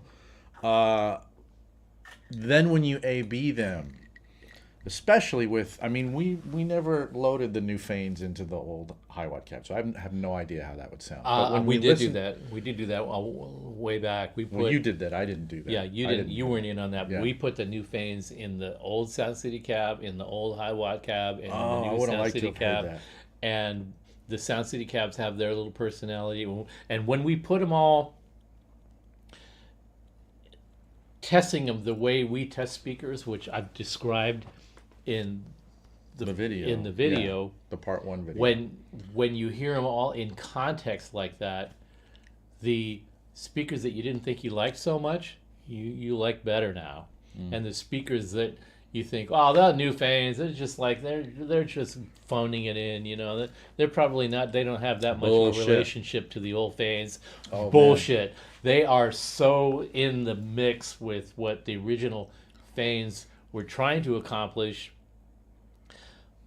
but couldn't go past of a certain point because of technical mechanical limitations that were just as the result of the way speakers were designed at the time.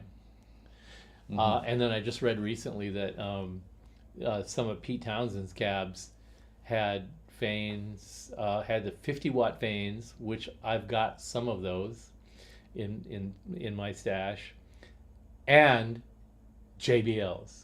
Huh. Can you imagine? I mean, knowing what I don't know, want to. knowing what I know about the tonality of JBLs, hearing that the sound that I love Pete Townsend getting and on some of the live recordings incorporated JBLs, I should be hating life. But of course, he's using 4 cabs, you know, and some cabs have Yeah, a couple with- of JBLs and a couple of Fanes and blah, with blah, one blah, blah. mic on one speaker in one of those cabs. Yeah, so and who knows which one they grab. Yeah, right. Which one was it? Yeah, but I wind up thinking with the new Fanes and the Sound City cab, I was like, okay, you just have so much more to work with. That's what it sounds like to me. in a See, when I nutshell. listen to the new Fanes, and the old Hiwatt cab, it sounds like I've been doing this my entire long life, and now I'd like to go to the beach and relax. yeah, please. yeah, that's what they Can sound I like. be finished? And to be honest, I think if They're tired. if Pete Townsend had been asking Reeves for speakers to try for the next tour, if he had had these new Fanes to try out, there wouldn't have been any more discussion. The JBLs would take those horrible things out. They would be gone. The 50-watt Fanes would be gone, and they would be replaced with these because they do that. They do that chime. They do that roundness on the bottom, but they stay out of the way on the mid range. They just have this Yeah, and really I promise, beautiful balance. when you hear that that more detailed top end, like there are no harsh artifacts. And you can hate me for the fact that Fane didn't make the crescendo. Their first speaker that they were going to release when they decided to jump back in the guitar speaker market. They were going to make a crescendo, but not the original crescendo. They were going to make a bigger, more powerful, more bulletproof crescendo. And when I got wind that they were coming back and they were going to do that, and I got in touch with them, I said, you know, that's going to please 10 people. And what I want is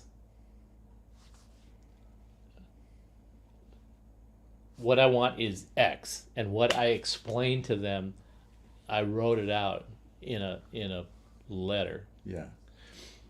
What I explained to them is where I am at in the development of our amplifiers and the development of Sound City and the development of what I want to hear in a speaker. I've always been a Fane fan, and there are certain characteristics in Celestians I like, but not as a whole.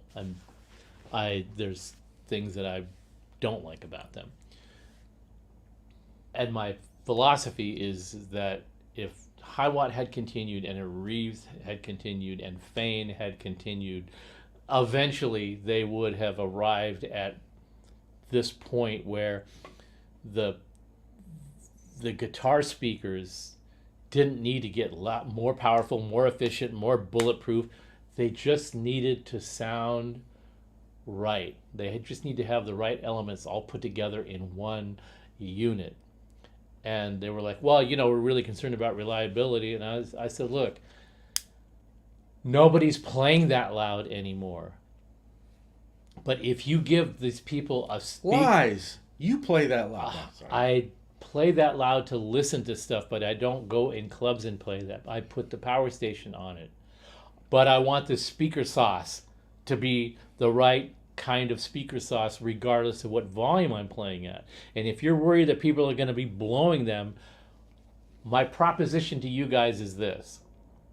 You either make an indestructible speaker that everybody hates and you won't sell any, or you'll make a speaker that some people will blow, but they're going to be so happy with them that they're going to go get them reconed, or they're going to go buy another one to replace it because it's just that effing good. Yeah. And that's my proposition to you guys. That's what I want, and that's what I will buy a bunch from you if you do it that way. Yeah.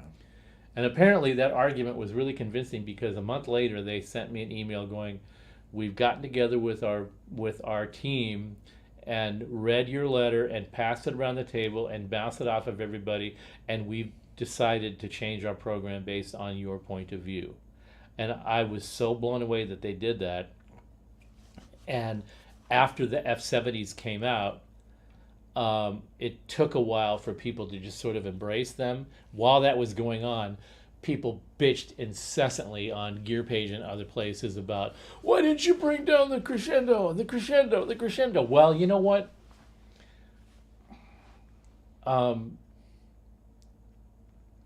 Gilmour used those WEM cabinets, those Starfinder cabinets, totally, which were all particle board. They're the most terrible sounding guitar cabinets on the planet. And with crescendo speakers, they're terrible sounding speakers and terrible sounding cabinets.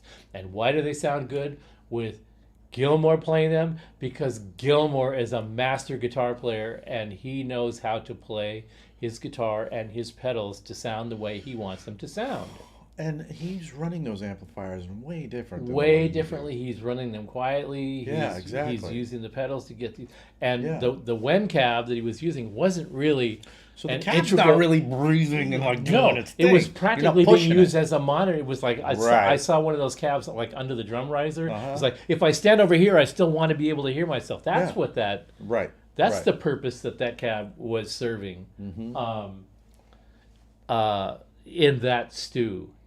So this is the problem that why we came up with the name, the title of the Need money for tacos? Need Money for Tacos, is because we were trying to figure out how can we describe in a title how we're going to Well, hold on, we really disappeared. that's just inside here. It's not happening here. It's not happening there. Huh, okay.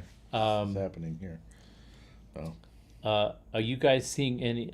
Are you guys seeing the video stopping?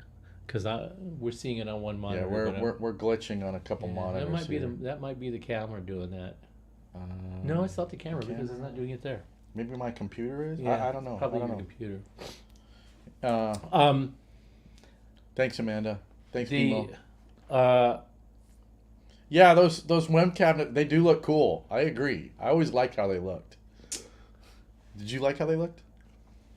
Yeah, I mean, when I saw those, this was in about 80 something. When I saw those, I said, "Oh, you made a more powerful one," because I've been blowing them from time to time. And so when I got those, I just went, "Yeah, no." And the people that like really were up in arms about that the crescendo wasn't coming out,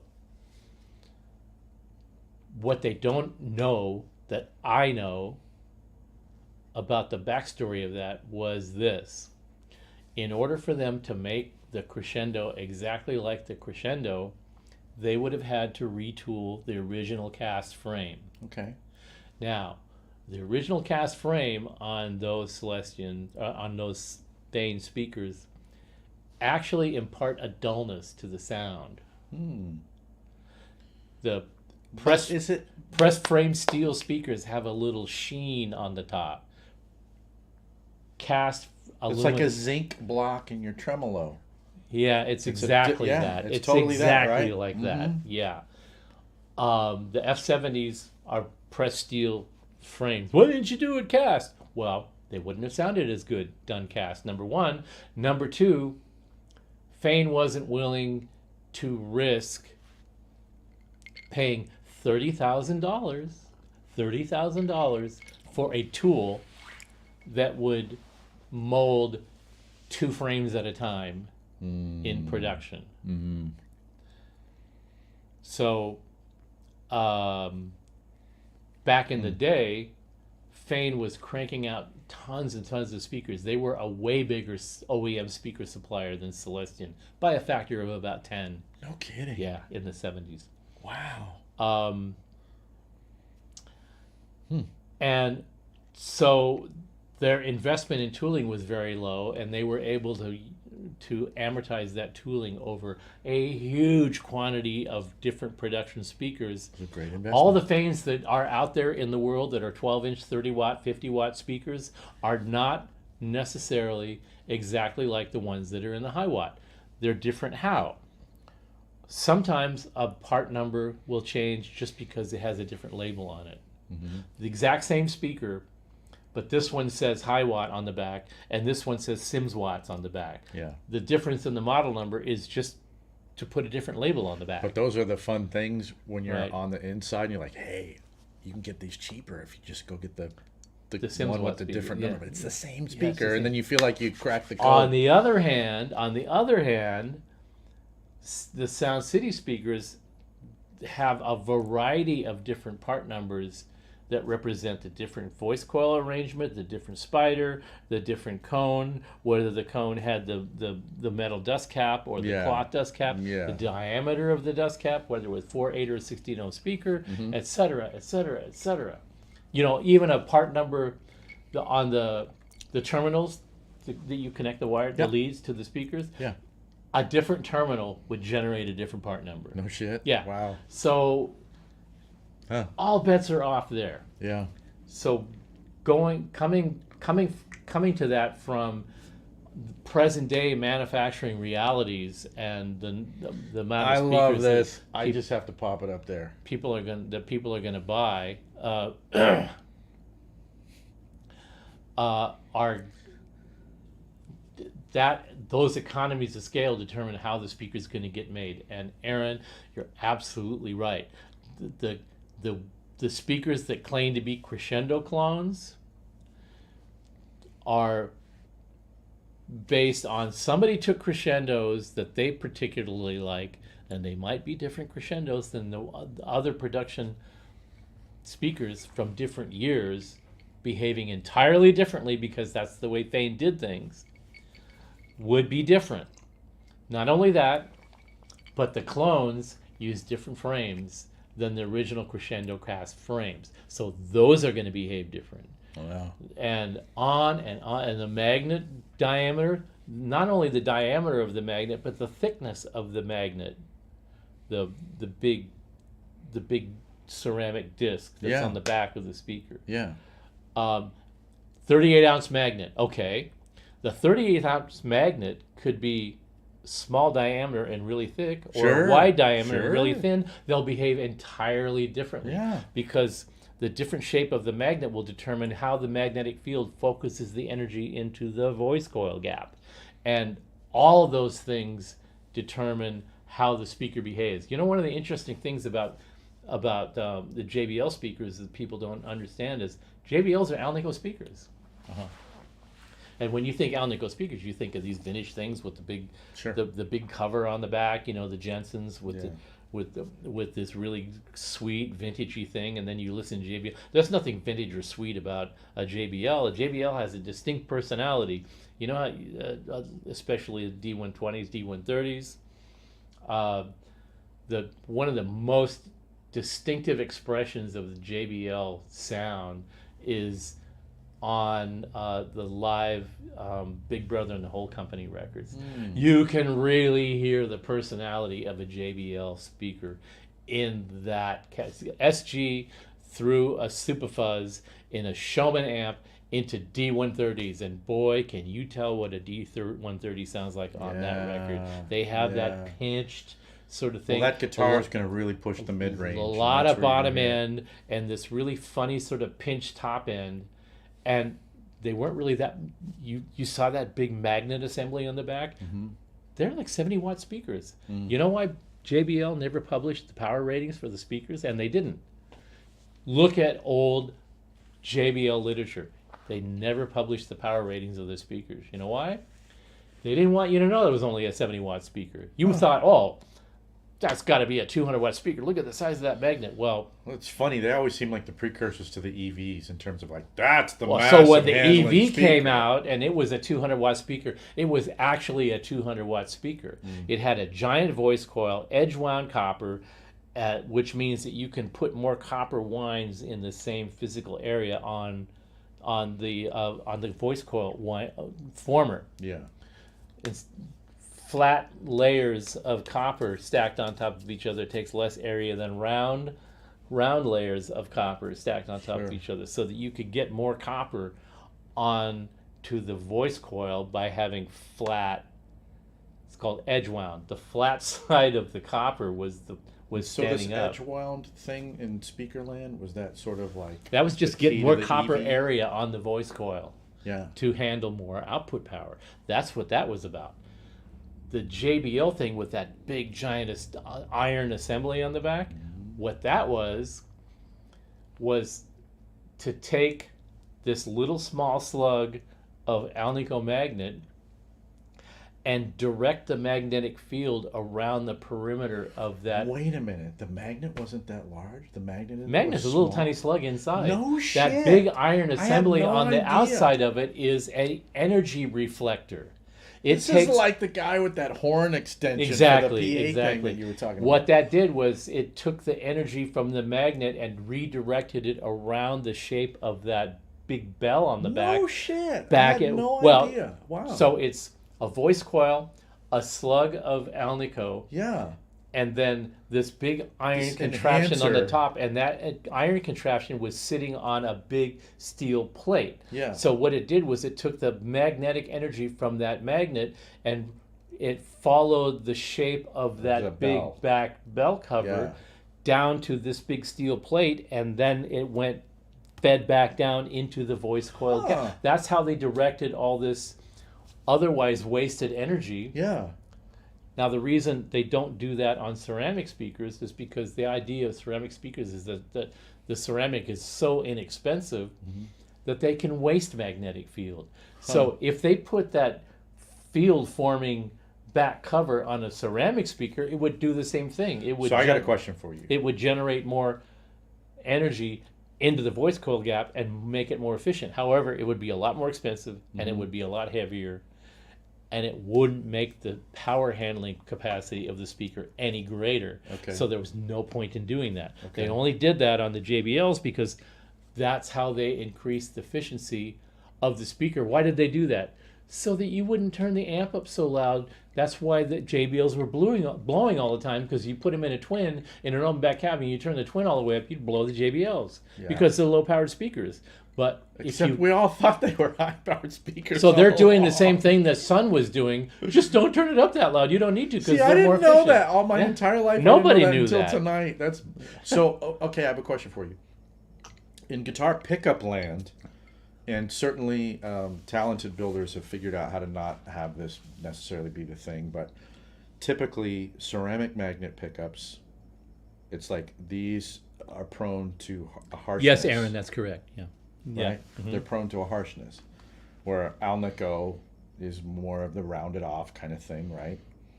So what do those different magnet properties, how do they contribute to the sound of a speaker? Like if you have a ceramic magnet in a speaker, is there any sort of a concern for this harshness business? Sure. Okay, so it doesn't matter what you're doing, whether it's pickups or a speaker. The magnet material definitely it's contributing to the overall tone. The material, the composition of the material, and the mass of the material. You can have So you could have You could have a really high-powered smooth-sounding voice- ceramic. You can have a high-powered voice coil that can handle everything that you throw at it, Uh-huh. and as long as you deal with heat dissipation, you could use a smaller magnet that will give you less excursion and actually force the speaker into distortion more easily by using a smaller magnet. But then your Really? then your amplifier would have to be more reactive. See, this is where the speaker development, speaker product development, and the speaker manufacturer's understanding of what guitar amplifier producers want and what guitar players want is a different philosophical discussion than what they're thinking they're trying to get the speaker to be able to do in terms of reliability, warranty replacement, and Sure. so Like general But- functionality yeah, stuff. and I learned this early on when I started working with speaker suppliers. I found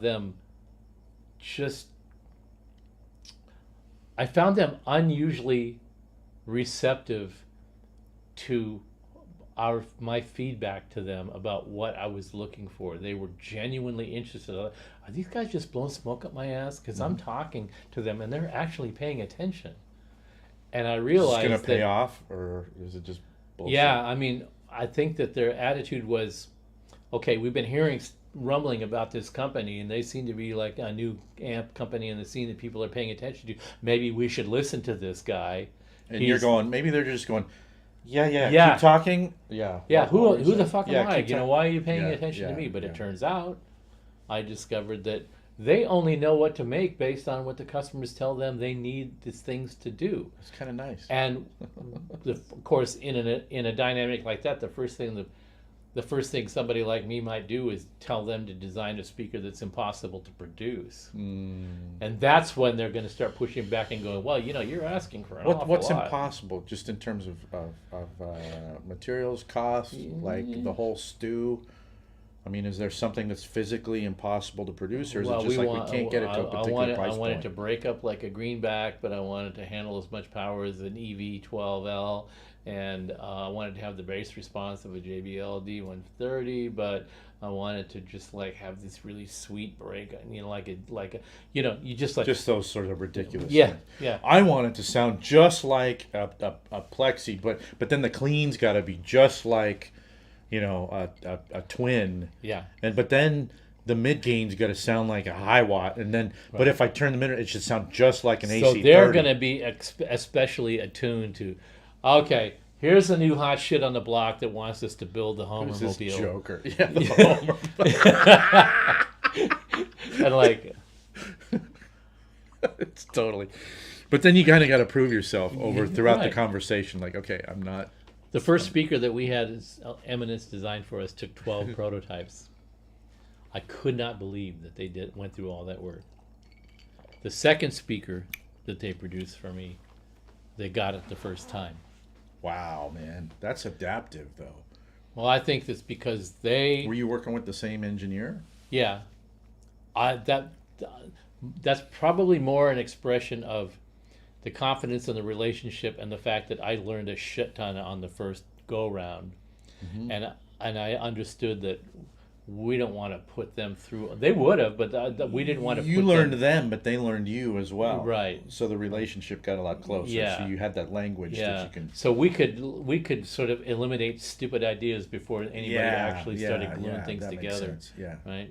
yeah, yeah. Why Plus, try I gave out- them a lot more valid input to work with, rather than what happens when you. Right, exactly. What happens What if if we you take two of them and like triple as glue them many together? windings on the voice coil? Well, now you've got mass. Yeah, Like, what, mass? yeah. What's mass?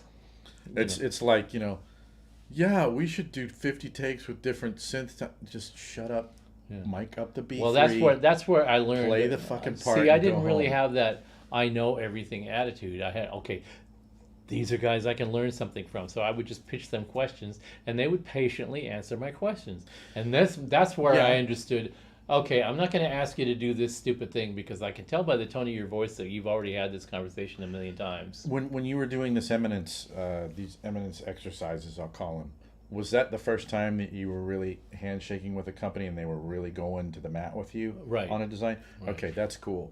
So there's, I mean, yeah, they're probably rolling their eyes at some point, and kudos to you for being able to sense that. Well, yeah. But there's an aspect of like, look, this is my first time I'm doing this. I need to go through all of these iterations so that we don't do that the second time, because I'm going to get past some of this stuff. I just need to hear what this is. Right. Right. And out of that, the things that I asked him to do that they did do, I went, I pitched them this and I got back this, and not only did they listen carefully enough to give me this, but they gave me the opportunity to hear if I have ears. It's almost like they're testing me too. Yeah. I heard, Yeah. I got that, but I lost that. And when I call them back and go, yeah, okay, I got this and I lost that. And they went, exactly.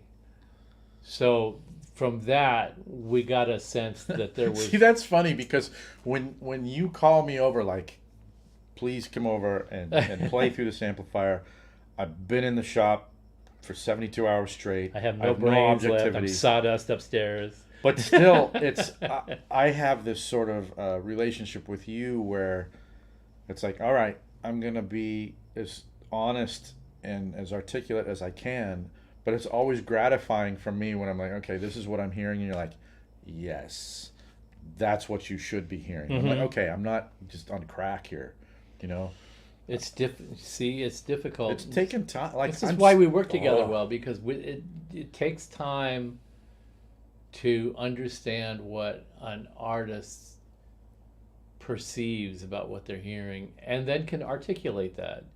And you'd be surprised at how many guitar players are like, huh? What? They're so involved in the sound that they're used to, the sound that they're making, the music they're making, and you would think that certain players who are blowing your mind with chops, you would think that they know everything about their sound inside and effing out. And it's so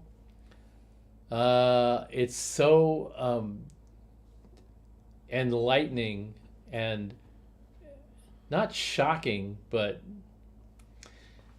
it's just a phenomenal realization that some players are just bull in a china shop. They're just blowing through shit, and stuff is falling on the ground and breaking, and they're oblivious to that.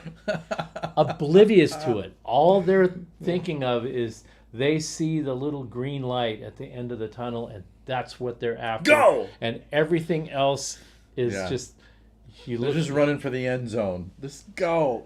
You look at, you can see this, and like if you look at some guitar guys, they seem like the most articulate, honed in. You look at their case with their cables, and everything is broken and knotted up, and you have speaker cables and guitar cables are all tangled up together, and by the time you separate them, you've broken a bunch of shit, and they're like, they were working last night, why aren't they working now? Call the factory, why isn't my shit working? They might be precious with their approach to their musicality, and but not at all. and organization of their music, but like the gear thing is just completely lost. Aaron, the GPDI vid feels that way? Feels what way? I'm totally curious. And by the way,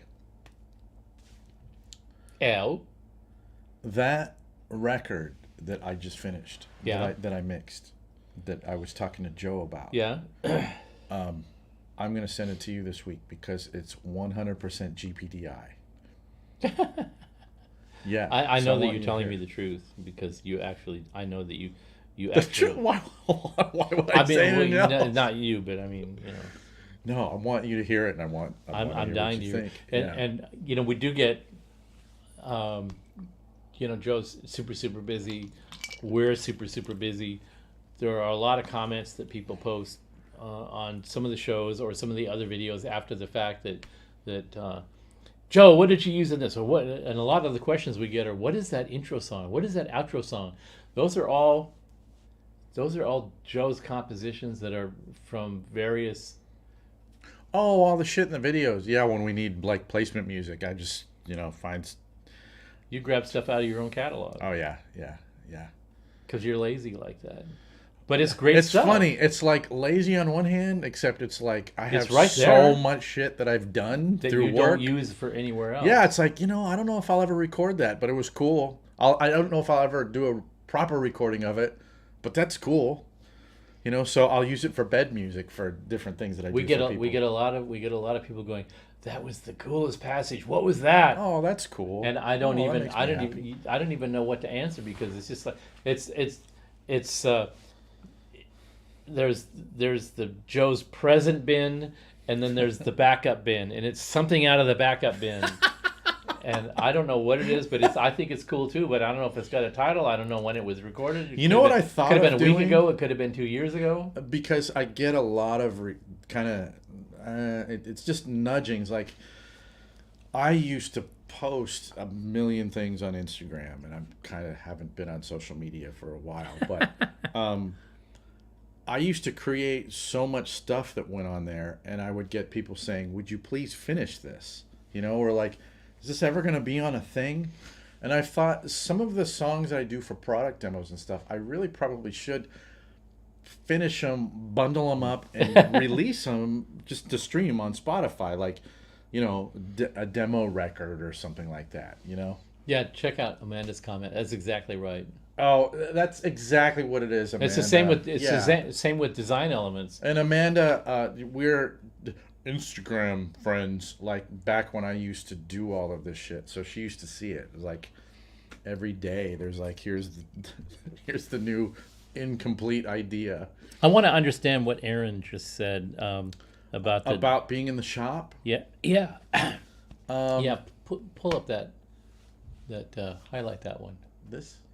Yeah, what the way you describe shop moments where you go yes. Maybe when I'm just listening to what we're talking about or playing through amps and I get excited, maybe. Oh, thanks, Aaron. Thank you, man. That means a lot. I really, really, really appreciate that.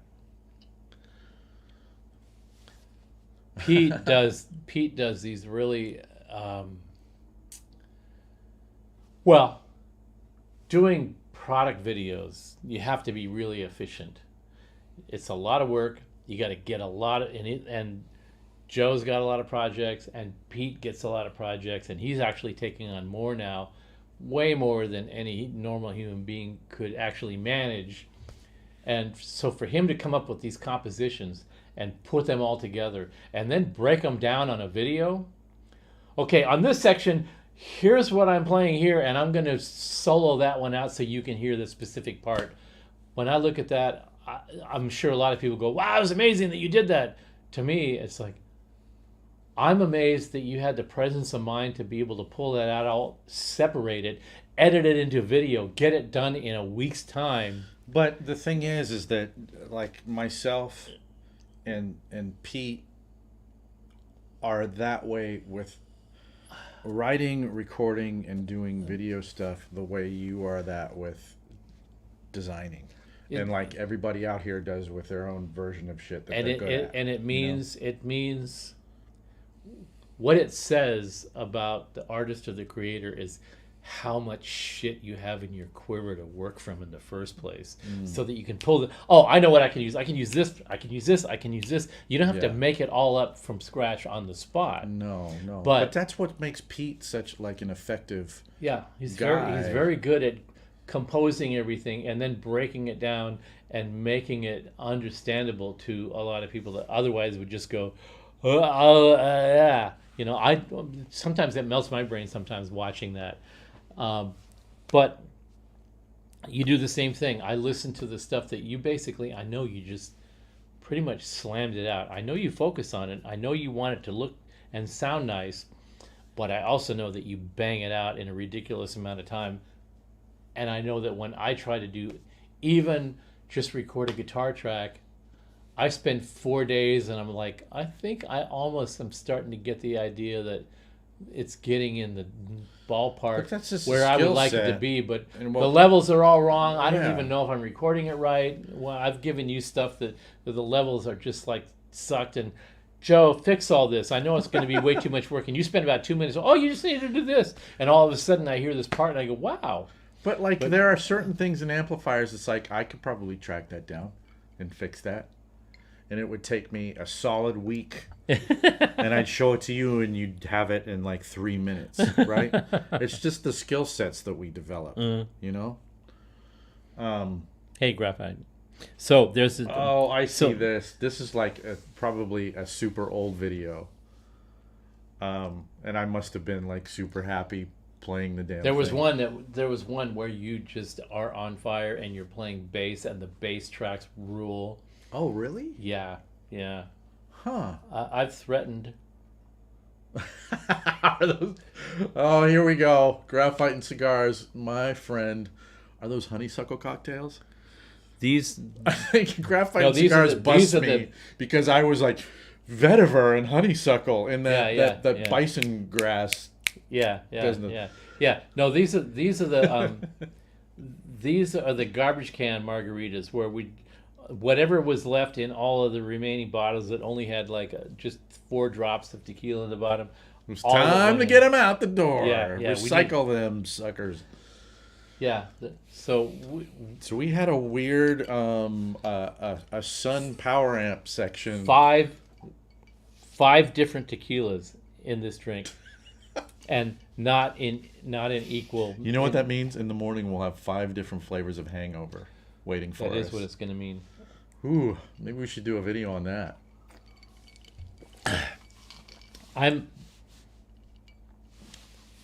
We are at our busiest right now. We have Yeah, but do power tubes always have to work in pairs? no. It's so busy. There's so many interesting things going on. I so look forward to getting to the shop, to doing these 18 things today, even though we do cocktails on the show, and it's a good thing we only do the show every 2 weeks, because it's getting to the point where the only time I'm really into cocktails is on the show now, because That's funny because we probably look like we're big drinkers and we're actually not. we're the biggest pussies on the planet. Yeah, let me pretty tell you. much. Yeah. And it's almost like by Friday before a show. So this has been 2 weeks. Mm-hmm. By Friday or Saturday, I'm starting to think I better have a glass of wine or a cocktail or something. Just like to that. reacquaint the Because body if with I the don't, shit. and if I drink 2 drinks on the show, Monday morning I'm not going to be able to get out of bed. And on Monday morning I wake up and I think I don't want to get up, but I want to go to work because I know I'm going to have a blast today. I know I'm going to get That's shit so done today. funny. I have that same feeling. But I don't really want to get out of bed yet. I don't either, man. But then I think about the work that's at all. The stuff that I'm going to accomplish Let's go. today. Yeah, that's always exciting. So I go from this stage of like I'm arguing with myself. I don't want to get up. I need to get up right now. I don't want to get up. I need to get the coffee going. I need to get the hell over there because I got all these cool things I'm going to do. But I just need 5 more minutes. And I'll put a little. I have an iPhone. I'll put an earphone in, and I'll listen to something really, really boring, like a podcast or something that is guaranteed to put me to sleep in 5 minutes. Yeah. So I'll get that extra 5-10 minutes of sleep, and then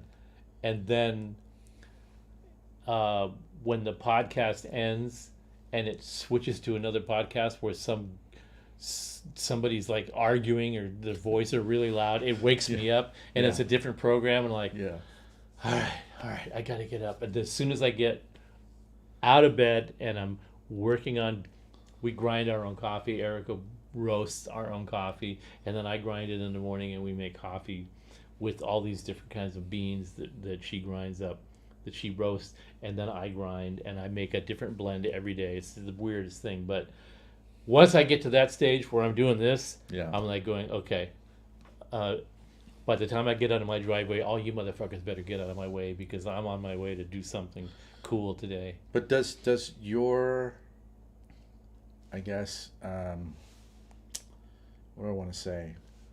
Well, here's my thing. Is when I wake up, if I do what I am kind of built for out of the box, I'll waste my life. I will piss away my time. Yeah. So when I wake up, I have to like, it feels like I'm priming the pump or loading my OS. I'll just lie there and like, okay, I have to rethink, like establish, wait, what's the plot of my life again? What am I trying to accomplish? And I kind of have to like reconnect everything. I'm like, oh yeah, that's why I'm alive. Okay, now I'm ready to go. Let's go. Right. But like, if I don't do that, if I get out of bed without doing that, it's like walking around like, wait, what am I doing? I'm the beginning of the video for going over to the Barisi studio. Yeah. You like came up to the car and I had just driven in there after being on freeway traffic. I was so brain dead. I didn't even know what planet I was on. That's what it's like when I wake up in the morning. That's how I am when I wake up. It's freeway. Basil brain. says, do power tubes always have to work in pairs? Only if the amplifier is designed to have two tubes that are working in pairs. And then they are working in pairs. The extension of the question is, do they have to work in matched pairs? They don't have to work in matched pairs. They can work in matched pairs. And depending on your point of view, they can be, the sonic performance can be improved in matched pairs or not sound as good in matched pairs. In the same way, a humbucking pickup, Seymour Duncan's famous for this. His humbuckers are not as humbucking as DiMarzio pickups. Yeah. DiMarzio pickups are quieter. People think Seymour Duncan pickups sound more authentic because they're not. The coils aren't exactly matched because a mismatched pickup doesn't cancel out as many harmonics along with the hum. You get the more right? articulate high end. So you get like different sort of characters out of they're not pickups as that aren't as quiet. So there's just a different design philosophy. There's just two. Yes, exactly. Obviously, some people prefer DiMarzio's. And then Brandon so generously comments, "Are you versed in coffee as much as alcohol?" Well, wait, but this is funny. Well, I'm. That's the tequila analogy. 5 different stages. Yeah. And then Amanda, this one, I don't know if that's a compliment. Get your old finger painting phenom popping out the man. And living their best life. One time, I complimented a singer that I told him, you're the perfect combination of Paul Rogers. What did I say to him? This is a long time ago. Geddy Lee. No. I said, you're the perfect combination of Paul Rogers, Robert Plant, and a 14-year-old girl. Oh. And there was just some character to his voice that had this really pure, kind of high-end quality to it. High notes had a very pure, high quality. He got so angry. We were kind of buddy. Because all he heard was, "You're a little girl." He never spoke to me again ever after that. I saw him 5 years later, and he did not speak to me. Wow. That was a compliment. It was a weird compliment. Yeah, he didn't get where you were coming from on that. Like, I get where you're coming from. He never forgave me for that, no matter even how much I tried to straighten it out. Have you ever heard But what I was commenting about was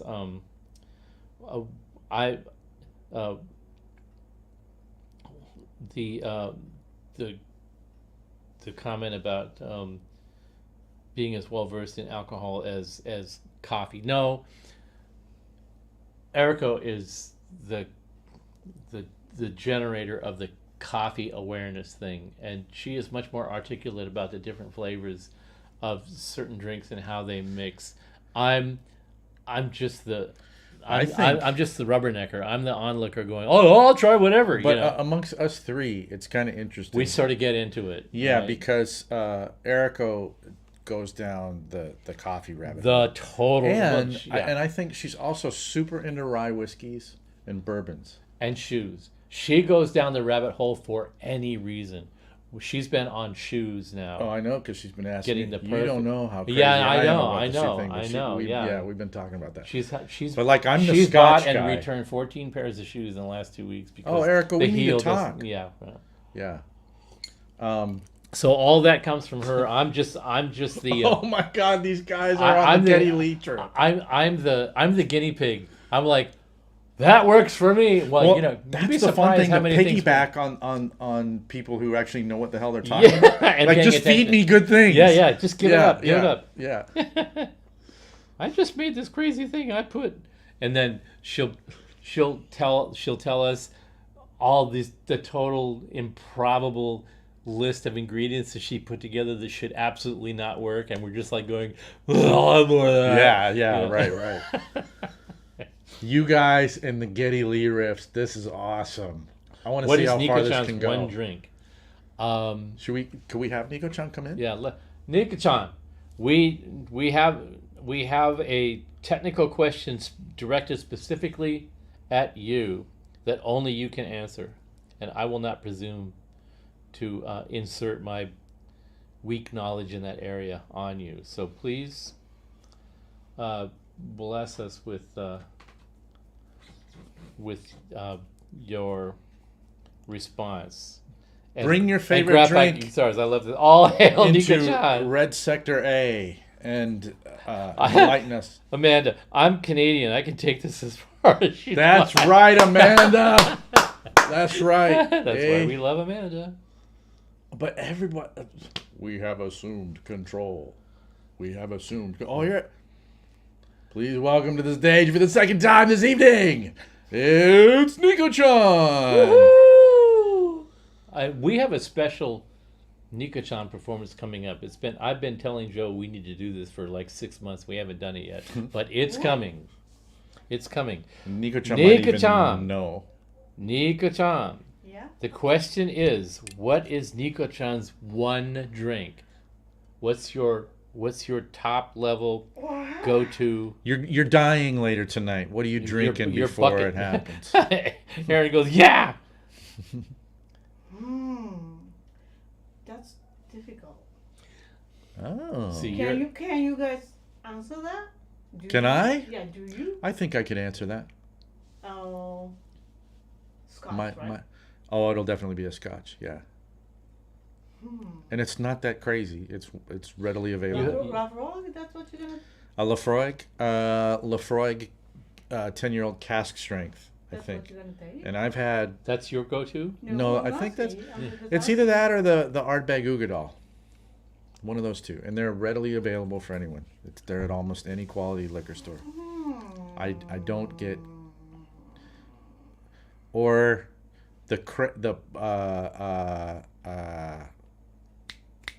it's not, oh shit, what's it called?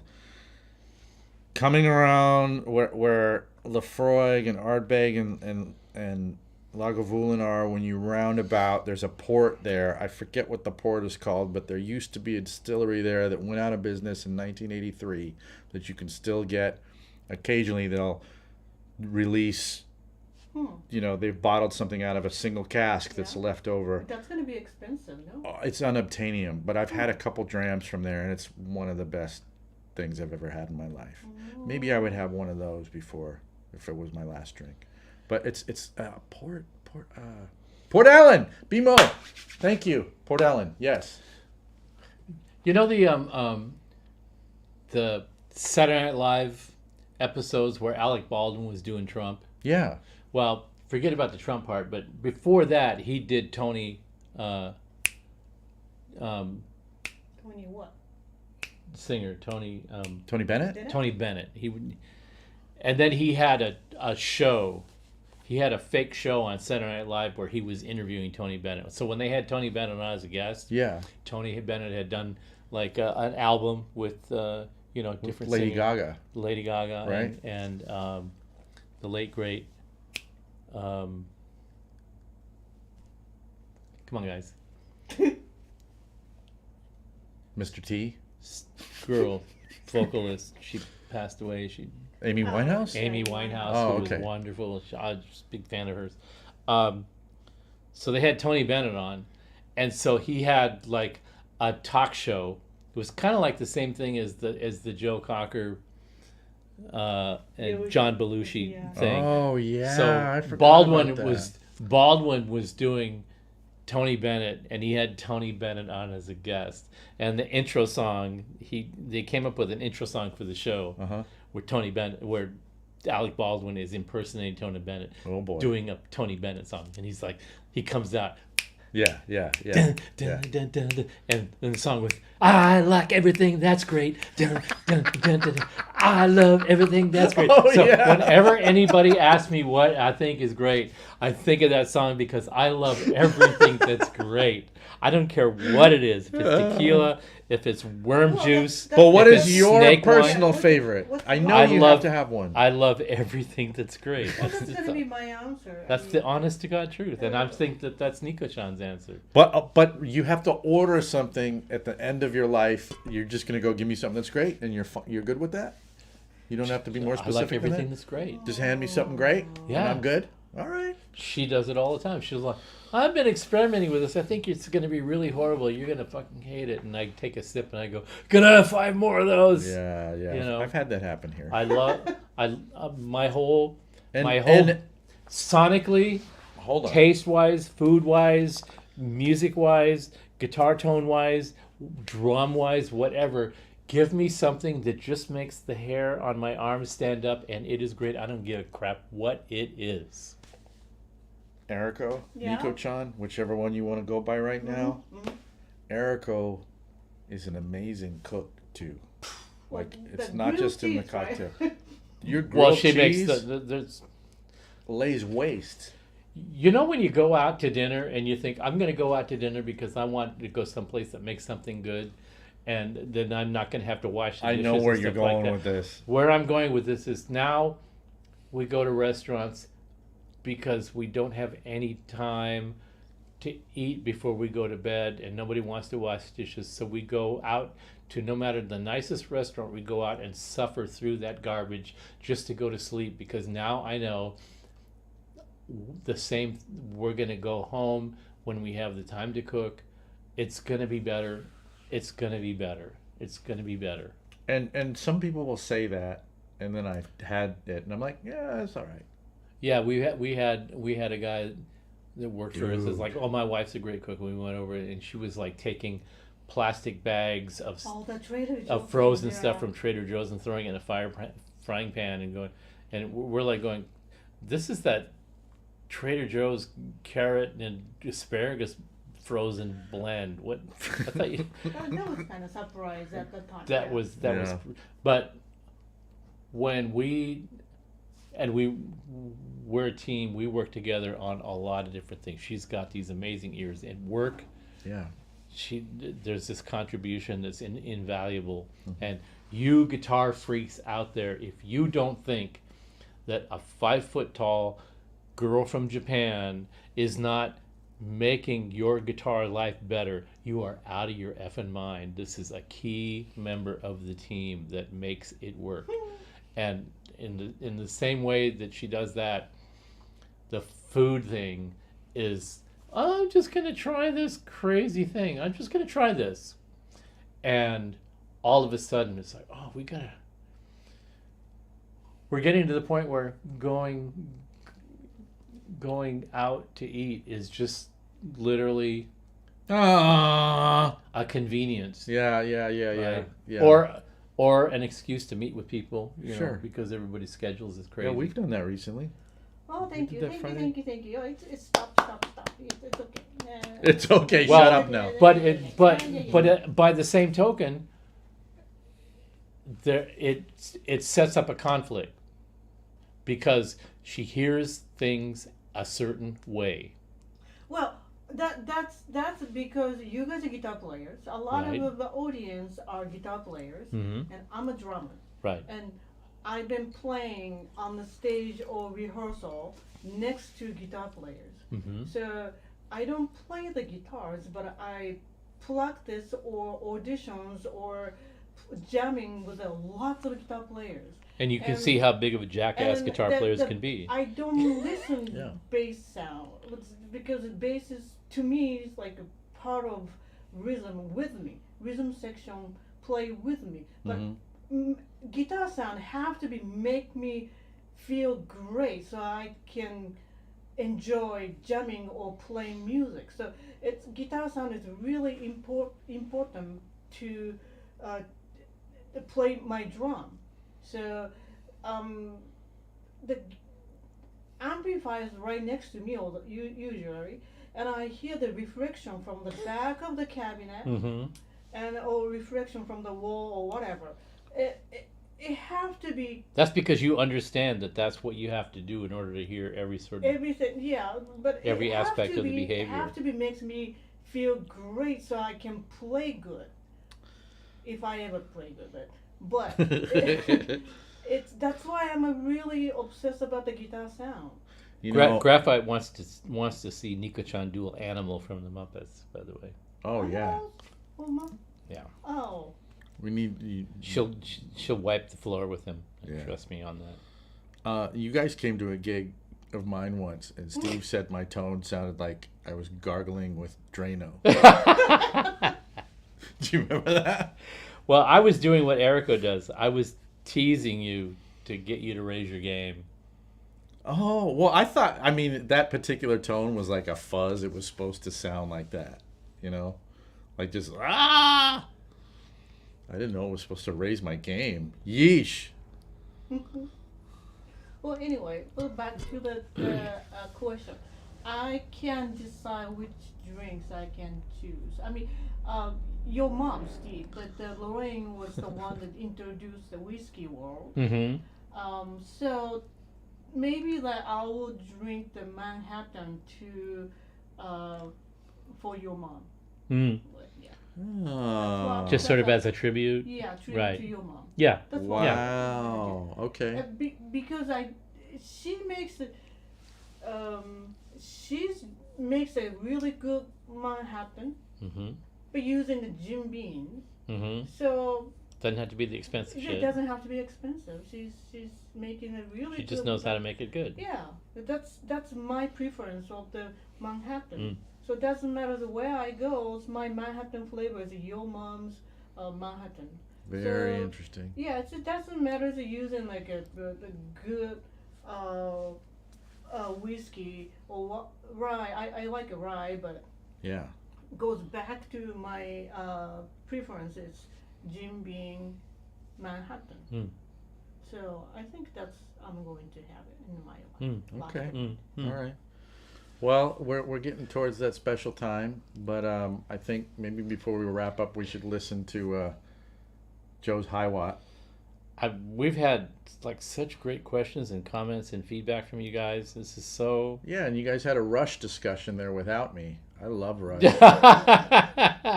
And Neil's one of my favorite musicians in the history of the world. So Today I ran over to the shop because the very last thing that I had to do for Joe Barishi's amp was to replace the power tube socket. I did Oh, the yeah. other part of the modifications to solve the sound problem, but it had a tube socket that was really badly replaced, and it was messy looking. And I thought when I give him back his amp, I don't want to have this really ass power tube socket sitting in there that was poorly wired and messy. I wanted it to that's the proceed. original. That's- That's the one that was That's in there. the one that was in there that had gotten replaced. Yeah, we need to have one with the good stuff in it now. Well, the Patroni.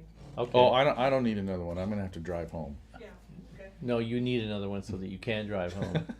You stop. So- Talk about the tube socket. So the very last thing was to wrap the project was to replace the tube socket, which I did, and I wanted it to look really clean. So I did my level best, even given that the person that replaced the socket kind of butchered the wires a little bit. So I did that, and once I had it all wrapped up, I thought, okay, I'm going to play this and just give it one more run through, and I did that, and I thought, well, this would be a really good. Do you have the picture of the replaced socket? I certainly do, because you sent it to me. So this is what it looks like now. If it's difficult to tell, it should be. The tube socket on the right is stock, and the one on the left is the replaced tube socket. So I wanted to make sure I can make it look as original and unmolested as possible. And the only difference between the one on the right and one on the left is the one on the left doesn't have the blue paint on the terminals. That's the only way you can tell. Otherwise, he's getting back A David Reeves approved, clean, inside looking. Do we have the picture of the whole inside? Actually, no, not. And if ready we for don't, this. it'll be in the video, Sure. the part 2 video. So that was the wrap today. But I was so happy with the way it came out that I picked up a guitar and played through it just to make sure that it sounded as good as I remember. And it just inspired me to play this riff, and I did this full right hand sweep on the amp just to prove that it went from a half-assed full right hand sweep to a full-blown inspired. It's just in the room. It's not mic'd up, but you can hear what's Just on happening. the iPhone. Yeah. And this is what I wrapped with. So we're going to go out with this. Thank you all for hanging with us. And thanks for all your great comments and questions and the feedback and the inner reaction. And we love it to death. You guys rule. You guys totally rule. We'll see you in 2 weeks. And F#7, check out 11. Check out blasting, fun, riffing just for the sake of blasting. Maybe I'll make you talk about fun. Rush next time. Okay, let's do it. All right, let's play some Hiwatt jams. Love y'all. See you next time.